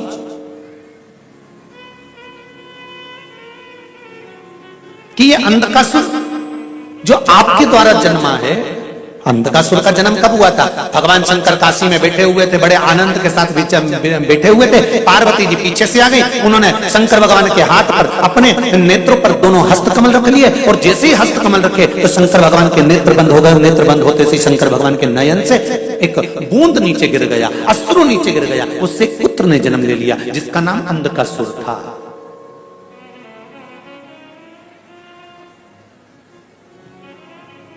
एक पुत्र ने जन्म लिया, वो अंधकासुर था। पार्वती जी ने उसको पुत्र की तरह रखा। शंकर भगवान ने कह दिया पार्वती इसको उठाकर समुद्र में डाल दो। पार्वती डालने को तैयार नहीं हुई। खूब समझाया माता पार्वती को, पर पार्वती मानी नहीं। शंकर भगवान को क्रोध आया, पार्वती ये तुम्हारा पुत्र नहीं है। पार्वती जी कहती हैं आपके द्वारा जन्मा है तो मेरा पुत्र ही तो है। शिव जी ने समझाया, पार्वती मानने को तैयार नहीं। तब शंकर भगवान ने पार्वती जी के हाथ से उस पुत्र को लेकर समुद्र में फेंक दिया। हिरण्याक्ष ने पाल पोसकर बड़ा करा। समय आया, ब्रह्मा जी का तप करा अंधकासुर ने और वर प्राप्त करा ब्रह्मदेव से कि मुझे वर दो कि मैं मरूं नहीं। तो ब्रह्मा जी ने कहा मृत्यु निश्चित है, मरना तो पड़ेगा। फिर वही वाली बात आ गई, बादाम खाओगे तो भी मरोगे, नहीं खाओगे तो भी मरोगे, पार्लर जाओगे तो भी मरोगे, नहीं जाओगे।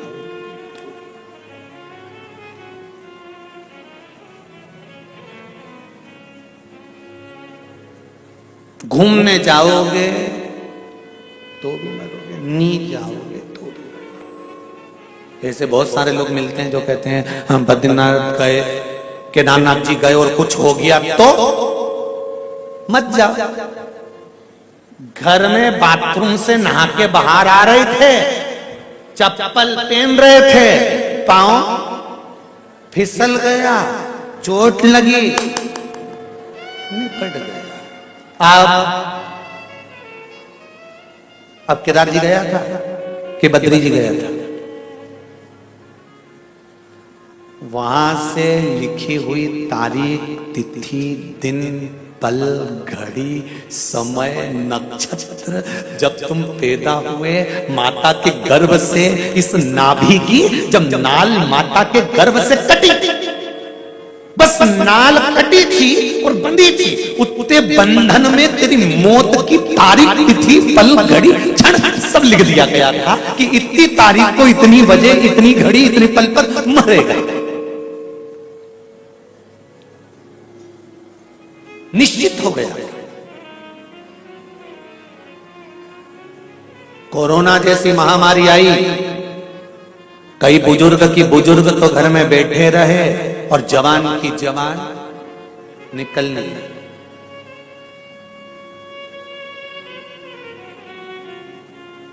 कई एक्सीडेंट तो आपने भी देखे होंगे, परिवार में 10 लोग जा रहे हैं, उसमें से कई लोग चले जाते हैं और कोई छोटा सा बच्चा जिसमें जानी जरा सी है और वो बच जाता है। कई एक्सीडेंट पढ़ना आपको इससे मिलेंगे।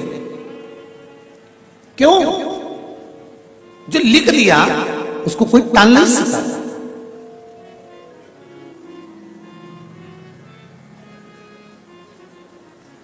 अकाल मृत्यु वो मरे जो काम करे चंडाल का, काल उसका क्या बिगाड़े जो भक्त हो महा काल का। अब तुम सोच के बैठे थे बद्रीनाथ जाएंगे, केदारनाथ जाएंगे, ये हो गया वो हो गया, तो निश्चितता है तुम्हारी मृत्यु की। अब यहाँ अंधकासुर ब्रह्मा जी से कह रहा है कि मुझे वर दे दीजिए, मुझे वर दो, मुझे वर प्रदान करो कि मेरी मृत्यु ना हो। मरना तो है तो वर दो। जिस दिन मैं अपनी माता को गलत दृष्टि से देखूंगा उसी दिन मेरे प्राण छूटना चाहिए। तथास्तु, मेरे नेत्र दे दीजिए क्योंकि मैं अंधकासुर अंधा हूं। तथास्तु, वर मिल गए, प्राप्त हो गए और समय आया, सूचना मिली कि इंद्र हार गया है अंधकासुर से। अंधकासुर माता पार्वती को पाने के लिए आया है। सूचना मिल गई और जो इंद्र हारा, हारते से इंद्र तुरंत शिव जी के पास गए, शंकर भगवान के चरणों में पड़ गए, प्रभु कृपा करो, क्या इस अंधकासुर को मारना है। शंकर भगवान क्रोध में लाल होकर तुरंत पहुंच गए और क्रोध में लाल होकर जैसे ही शंकर भगवान पहुंचे हैं, क्रोध में लाल होकर भगवान शिव जैसे ही पहुंचे, जैसे ही शंकर भगवान पहुंचते हैं और अंधकासुर के साथ में कई वर्ष तक शंकर भगवान का युद्ध हुआ है, क्योंकि अंधकासुर शिव जी के पुत्र हैं और शंकर और शिव के पुत्र में कोई अंतर नहीं है। व्यक्ति सारी दुनिया से युद्ध करता है तो हार और जीत सब हो सकती है और जीत सकता है, पर व्यक्ति जब परिवार में युद्ध करता है ना तो जीतना थोड़ा सा कठिन होता है। हारता कहां है व्यक्ति? परिवार में हारता। ढीले कम कर थोड़ा सा परिवार में हार जाता है।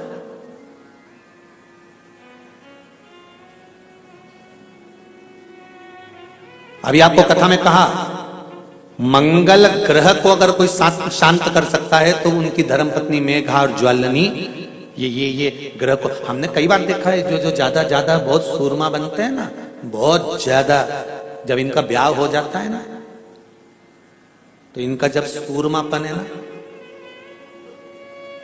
पत्नी आंखों में लगा लेती है, अच्छे सूरमा बना के।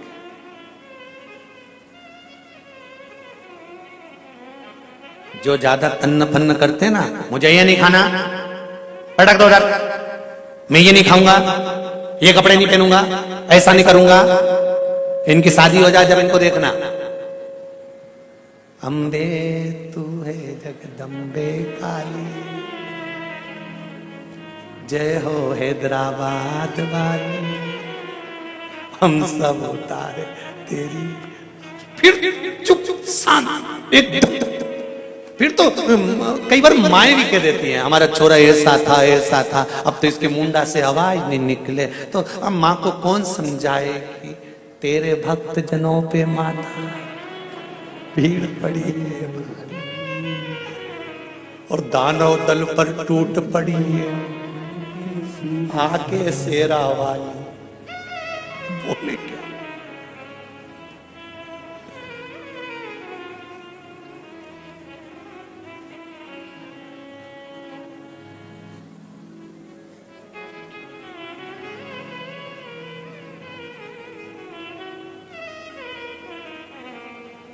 जय हो प्रभु, धन्य है। शिव पुराण कर रही है, शंकर भगवान को क्रोध आया और जैसे ही शिव जी को क्रोध आया, मारने के लिए आतुर हुए, शंकर भगवान के सिर से एक पसीने की बूंद पृथ्वी पर गिर गई। गिरते से एक धधकता हुआ अंगारा, लाल धधकता हुआ अंगारा ग्रह एक पुत्र के रूप में जन्म ले लिया। पृथ्वी से हुआ, इसलिए मंगल कहला गया। धधकता हुआ।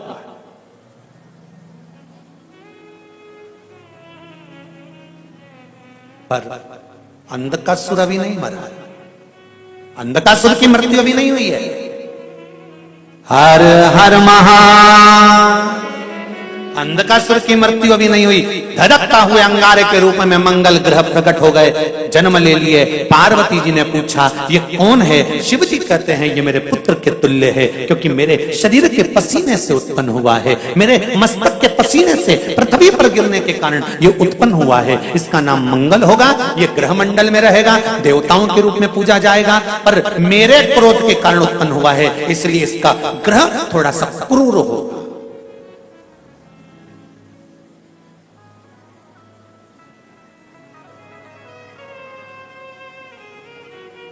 शिव आराधना का फल, शंकर की स्तुति का फल, केवल शिव की आराधना के लिए एक लोटा जल शंकर को राजी करने का सबसे सुंदर तरीका। अंधकासुर मरा नहीं, प्राण छूटे नहीं, फिर युद्ध हुआ। 1000 वर्ष तक अंधकासुर के साथ शंकर भगवान का युद्ध हुआ है।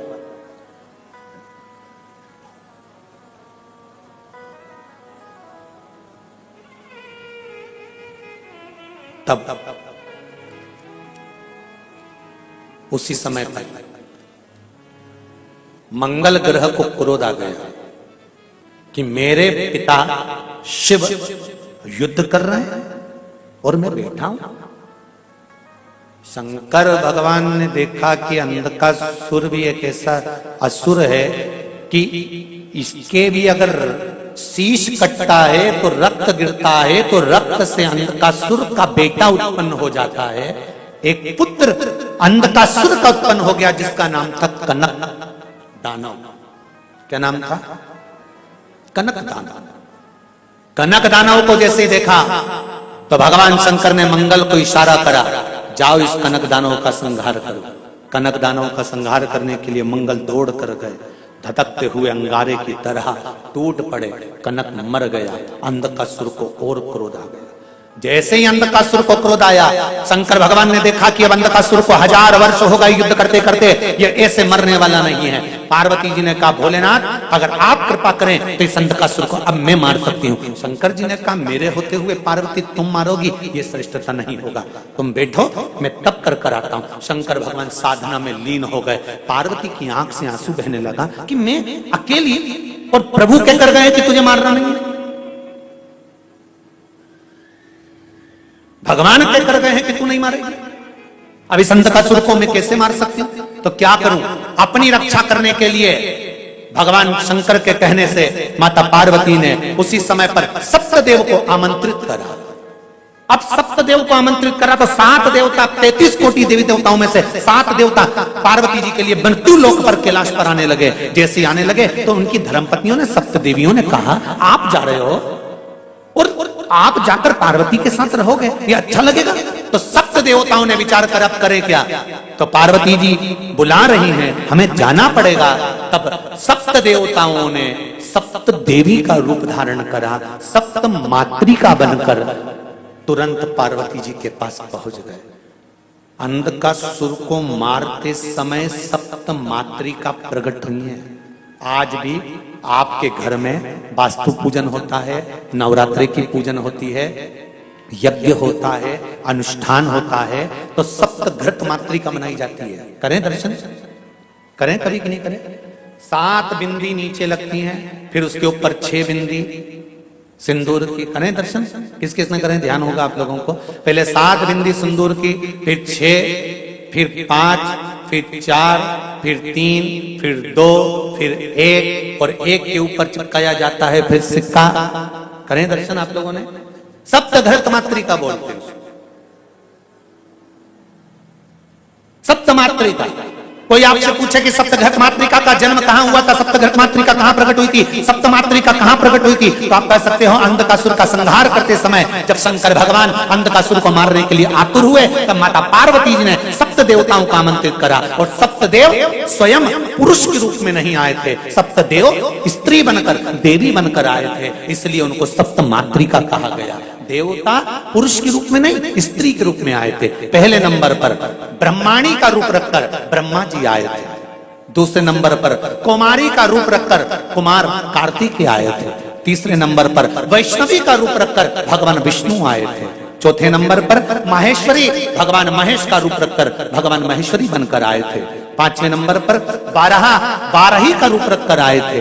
छठे नंबर पर इंद्राणी बनकर आए थे। सातवें नंबर पर यम स्वयं चामुंडा बनकर आए थे। ये सप्त घृत मातृका, सप्त मातृका माता पार्वती के साथ में यमराज चामुंडा बनकर, भगवान विष्णु वैष्णवी बन गए, भगवान महेश महेश्वरी बन गए, ब्रह्मा ब्रह्माणी बन गए, इंद्र इंद्राणी बन गए, बरहा वारही बन गए, कुमार कुमारी बन गए और बनकर माता पार्वती के साथ में निवास करने लगे। जब भगवान शंकर अंधकासुर का संहार करने के लिए सम्मुख में वापिस प्रकट हो गए तो इन 7 देवियों को देखा। 7 देवियों को देखकर पूछा, ये देवियां कहां से आ गई, ये सप्त मातृका कहां से आ गई, ये 7 देवियां कहां से आ गई। तब देवताओं ने आकाशवाणी कर कर कहा, भोले बाबा ये देवियां नहीं देवता है, पर पार्वती के साथ में पुरुष कैसे रह सकता था, इसलिए इन्होंने देवी का रूप रख लिया है। यहां आई हैं, शिव जी ने कहा तुम सप्त मातृकाओं का निर्माण मेरी धर्म पत्नी पार्वती ने करा है। जब भी कोई मंगल कार्य होगा, शुभ कार्य होगा, गृह प्रवेश होगा, मकान का उद्घाटन हो, दुकान का उद्घाटन हो, यज्ञ हो, अनुष्ठान हो, पूजन हो, पाठ हो, उस समय पर तुम 7 देवियों की पूजन श्रेष्ठ मानी जाएगी। जहां तुम 7 देवियों की सप्त घृत मातृका की पूजन होगी, वहां संपदा की कभी कमी नहीं आएगी। सप्त मातृकाओं को विराजमान करती है। आप लोगों के यहां गृह प्रवेश होता है, जिसके यहां पर नया घर बना होगा उसके यहां गृह प्रवेश हुआ होगा तो सप्त मातृका का दर्शन किया होगा। किस किसने कराया, जरा हाथ उठाइए, जरा करें आप लोगों ने। सफेद कपड़े पर या टाइल्स पर उसको बना देते हैं, रखिए और उसका दर्शन किया जाए। सप्त मातृका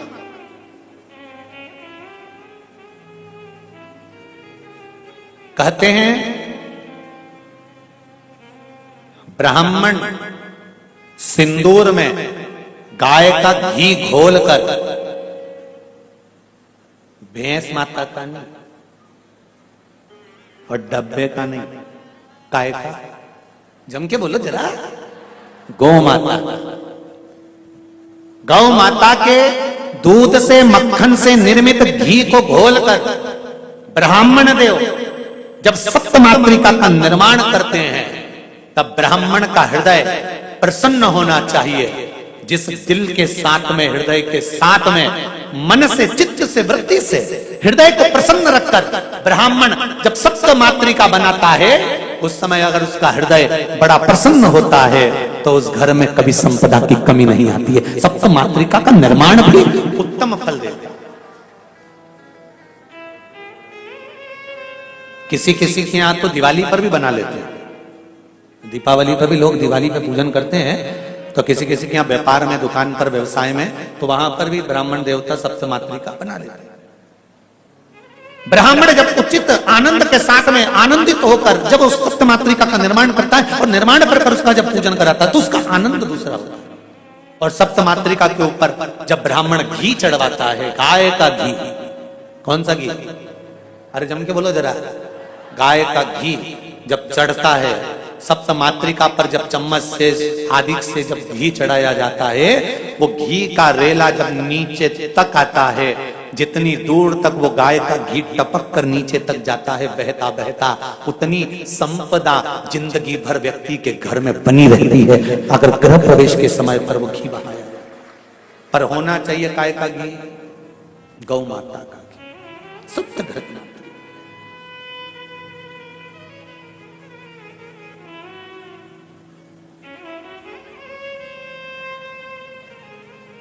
गौमाता के घी का बड़ा महत्व है जी, बहुत ध्यान देना। साल में, वर्ष में 2 बार या 3 बार गौ माता के दूध से निर्मित, वो भी देसी गाय हो, आज के जमाने में देसी गाय भी मिलना मुश्किल है, देसी गाय के द्वारा निर्मित घी दरवाजे के बाहर, अगर तुम्हारे घर में बहुत अशांति हो रही है, क्लेश हो रहा है, घर में शांति नहीं है, तो गाय के घी की एक बिंदी भी अगर दरवाजे के बाहर मात्र अशोक सुंदरी वाली जगह पर घी को लगाकर उस हाथ की बिंदी को दरवाजे पर लगा दिया जाता है, तो घर में से क्लेश समाप्त हो जाता है। जैसे कहते हैं ना, मेरे को अच्छा नहीं लग रहा, बेचैनी हो रही है, मुझे ऐसा लग रहा है कुछ बुरा होने वाला है, घर में अशांति हो रही है, मन अच्छा नहीं लग रहा, मेरा रहने का मन नहीं कर रहा, बाहर निकलो तो अच्छा लगता है, घर में जाओ तो अच्छा नहीं लगता, व्यापार में काम अच्छा नहीं लग रहा, व्यापार अच्छा नहीं चल रहा, जिसके मन में लगता है कि मेरे मन से मुझे अच्छा नहीं लग रहा, मन में अशांति लग रही है, मन में अच्छा नहीं लग रहा, उसको देसी गाय का घी अशोक सुंदरी वाली जगह, अशोक सुंदरी वाली जगह जानते हो ना सब लोगों को मालूम है अशोक सुंदरी वाली जगह?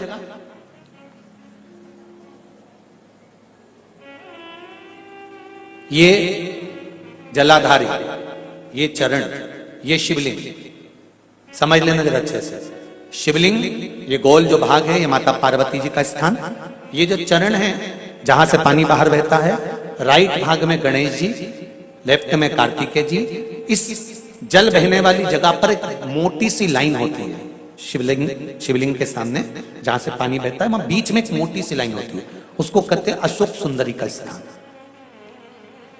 शंकर भगवान के जितने बच्चे हैं सब शिवलिंग के आसपास में, अशोक सुंदरी बीच में, शंकर भगवान की 5 लड़कियां ऊपर, जया, विषहरा, सामरीबारी, दौतली, देव, गणेश जी, कार्तिकेय। तो अशोक सुंदरी वाली जगह पर गौ माता के घी का लेपन करने के बाद उस बिंदी को अगर वर्ष में 2 या 3 बार भी आप अपने दरवाजे के बाहर मात्र बिंदी स्वरूप लगाएंगे, तुम्हारी पेंटिंग खराब नहीं होगी जरा सी बिंदी लगाने से, घर की डिजाइन भी खराब नहीं होगी, मात्र एक उंगली लगा दी, टच कर दी, उतने से मन को आनंद की अनुभूति होती है। जिसको लग रहा हो कि मेरे मन को अच्छा नहीं लग रहा, बेचैनी हो रही है, वो आज भी कर देख लेना और पत्र लिखकर भेज देना 7 दिन के अंदर, बेचैनी बंद हुई कि नहीं हुई, मन को अच्छा लगना प्रारंभ हुआ कि नहीं हुआ।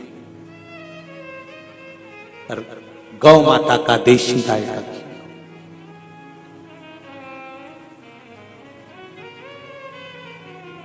बड़ी प्रसन्नता है। हैदराबाद में तो बहुत गौ माता की बहुत गौशालाएं हैं और सब में बहुत सुंदर व्यवस्था, बहुत सुंदर सेवाएं चल रही हैं। हैदराबाद की गौशालाओं का दर्शन बड़ा सुंदर है हमारा, चाहे वो शमशेरगंज की हो, चाहे वो अन्य जगह की हो, कबूतर खाने के पास की हो, बड़ी सुंदर व्यवस्था और बड़ी सुंदर सेवा। और धन्यवाद दूंगा आप सबको जो आप निरंतर गौ माता की सेवा में तल्लीन है। बहुत बहुत साधुवाद।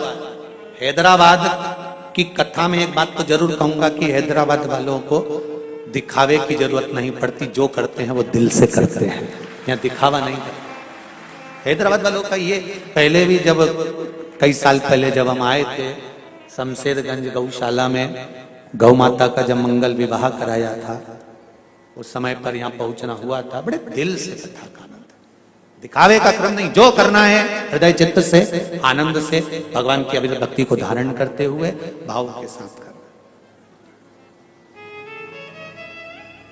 बीच में फिर भूतड़ा जी की यहाँ कथा हुई, वहां का भी स्मरण रहा, बड़े बड़े दिल से आनंद से जो करना है मन से, दिखावे का कोई महाराज।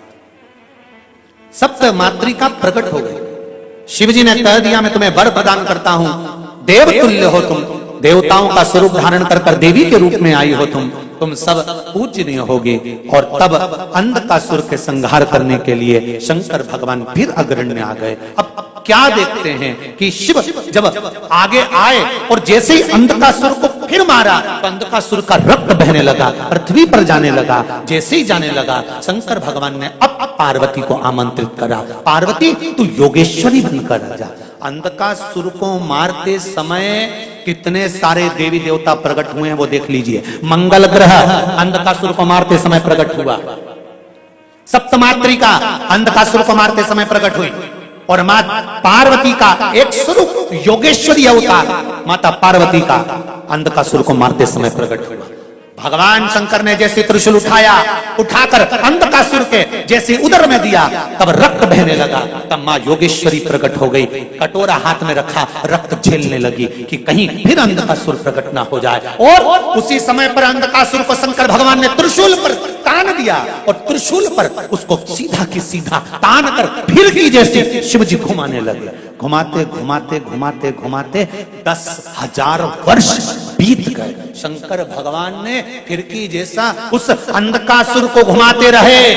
अंधकासुर के उदर में त्रिशूल फंसा हुआ था, उदर में त्रिशूल लगा हुआ था। अंधकासुर केवल आसमान में त्रिशूल के ऊपर घूम रहा था।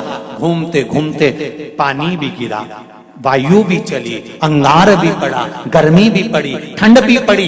अंधकासुर का शरीर पूरा के पूरा मांस टुकड़े टुकड़े होकर गिरता गया। केवल कंकाल था और उस कंकाल में प्राण था। देखिए, मंगल ग्रह के जन्म की कथा कोई साधारण नहीं है। अंधकासुर का मात्र कंकाल है, और कंकाल उसमें प्राण है।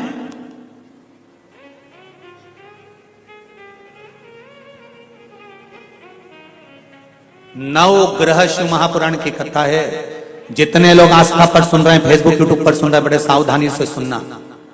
जितनी भी कथा आप लोग सुनते हैं, ये पुराणों की बड़ी रोचक रोचक कथाएं सुनते हैं। शायद पहले सुनी कि नहीं सुनी, पर उसका स्मरण करिएगा एक एक शब्द पर। कंकाल पड़ा हुआ है, प्राण है उसमें, प्राण विराजमान।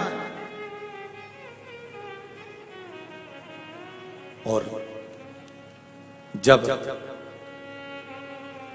10,000 वर्ष तक शरीर टंगा है त्रिशूल पर, शिवजी 10,000 वर्ष तक त्रिशूल को लेकर खड़े हैं, बैठे नहीं हैं, खड़े।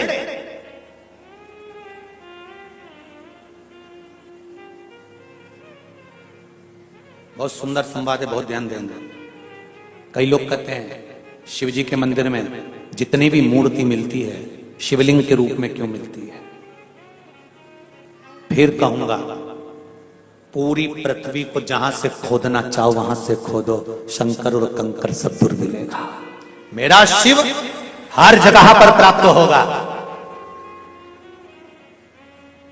ढूंढो तो,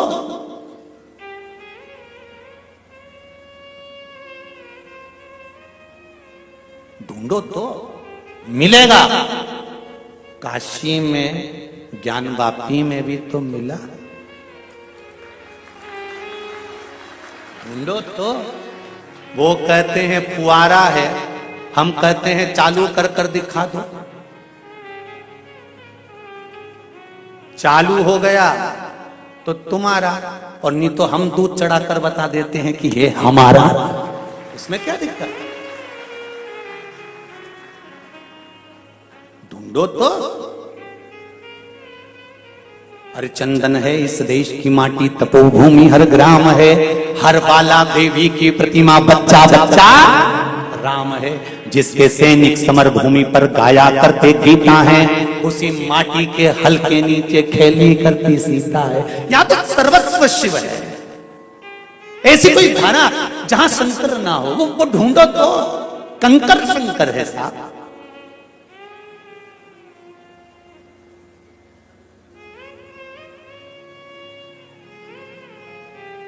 जब ब्रह्मा और विष्णु ने शंकर भगवान के शिवलिंग की उत्पत्ति करी थी, शिव महापुराण का विदेश्वर संहिता, अगर आपके पास में पोथी नहीं है तो गीता प्रेस गोरखपुर की मंगवा कर पढ़ना।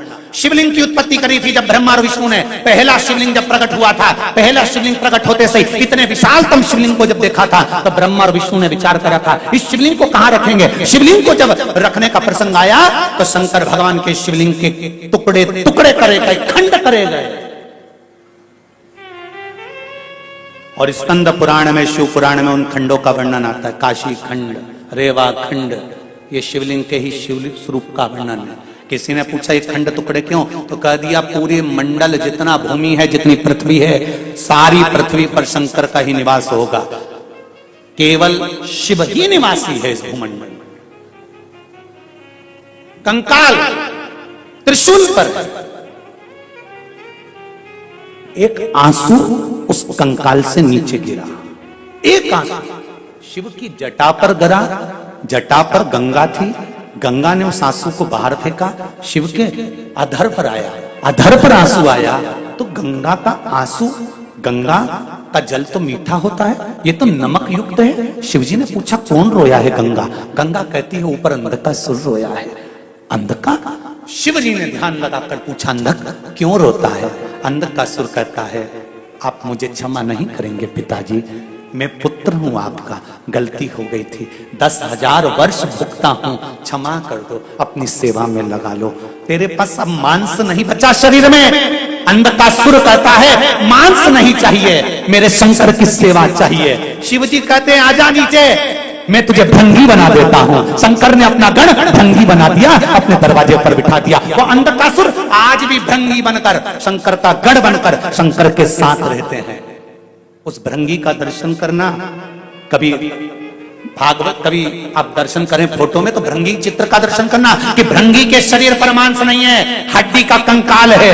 पूछे कोई कि इसकी हड्डी का कंकाल कैसे हो गया, अंधकासुर की पूरी कथा सुना देना। त्रिशूल पर 10,000 साल तक भ्रमण करता रहा, शरीर पर कुछ नहीं बचा था, केवल हड्डी बची थी। उस हड्डी को भी शंकर ने सेवा में ले लिया और अपना गण बनाकर विराजमान कर दिया। वो शिव होता है जो हमेशा गलतियों को क्षमा करता रहता है। कितनी गलती करेगा पुत्र, फिर भी क्षमा कर देता है। वो शिव है। वो भृंगी बन गए अंधकासुर, जिनको सेवा में लिया है मेरे शंकर भगवान ने। साधारण नहीं है महाराज। कितनी भी अगर गलती हो जाए, एक बार बेलपत्री को लेकर मात्र इस डंडी का भाग जहां तुम बैठे हो उससे पीछे की ओर कर कर शिवलिंग पर चढ़ा दो, सारी गलतियां शिव क्षमा कर देता है। मात्र एक बेलपत्री की एक साधारण सी एक डंडी भी, नवग्रह शिव महापुराण की कथा हैदराबाद से कह रही है, एक डंडी का भाग जहां बैठे हो, पत्ती का मुख, बीच वाली पत्ती का मुख अपनी ओर हो और डंडी का मुख जहां तुम बैठे हो उसके सामने हो और शिवलिंग पर चढ़ा दीजिए। लाख गलती जिंदगी की करी होगी, मेरा देव अधिदेव महादेव क्षमा कर देगा। लाख गलतियों को क्षमा कर वो गले लगाता है। वो शिव है साहब, मेरा ओघड़ी है, मेरा शंकर है। साधारण नहीं है वो, मेरा शिव है। ऐसी शिव महापुराण की कथा नवग्रह शिव पुराण हैदराबाद में चल रही है। ऐसे कन्वेंशन 7 अमरई राजमहल होटल के पास हैदराबाद में आनंद लें, अपने जीवन को सार्थक बनाएं। 2 बजे से 5 बजे तक कथा का रस तत्व ग्रहण कर अपने जीवन की सार्थकता का आनंद पाएं। और कथा स्थल है, अच्छा इस जगह का 10 सूर्या अरीना 7 मरई रोड, यह 7 मरई ग्राम ये स्थान है। यहाँ पर जो कथा हो रही है बड़े भाव और आनंद के साथ आप कथा का रस तत्व ग्रहण करें। आज कथा का 2वां दिवस यहाँ विराम ले रहा है। अर्धनारीश्वर स्वरूप में भगवान पधार रहे हैं। जोरदार ताली बजाकर अर्धनारीश्वर भगवान का दर्शन करेंगे। कल कथा में श्रवण करेंगे बृहस्पति भगवान के जन्म की कथा और शंकर भगवान के सुंदर प्रसंग की कथा को श्रवण करते हुए बृहस्पति महाराज का जन्म कब हुआ, बृहस्पति महाराज देव आनंद के साथ में नवग्रहों में कैसे पहुंचे, और शंकर भगवान जब किसी के घर में रोग बढ़ जाता है, कैंसर जैसी बीमारी आ गई, ट्यूमर जैसी बीमारी आ गई, या कोई थायराइड माइराइड जैसी बीमारी आ गई, या किडनी लीवर का प्रॉब्लम आ गया, तो गुरु भगवान का बृहस्पति महाराज के नाम से शिव को कैसा जल समर्पित करा जाए जिससे वो बीमारी की दवाई लगना चालू हो जाए और शरीर को आराम मिले। उसके लिए कल की कथा में अपन श्रवण करेंगे और आगे बढ़ेंगे कल की कथा की और बीपी शुगर के लिए भी बृहस्पति महाराज की शिव उपासना को सुनेंगे। हर हर महादेव।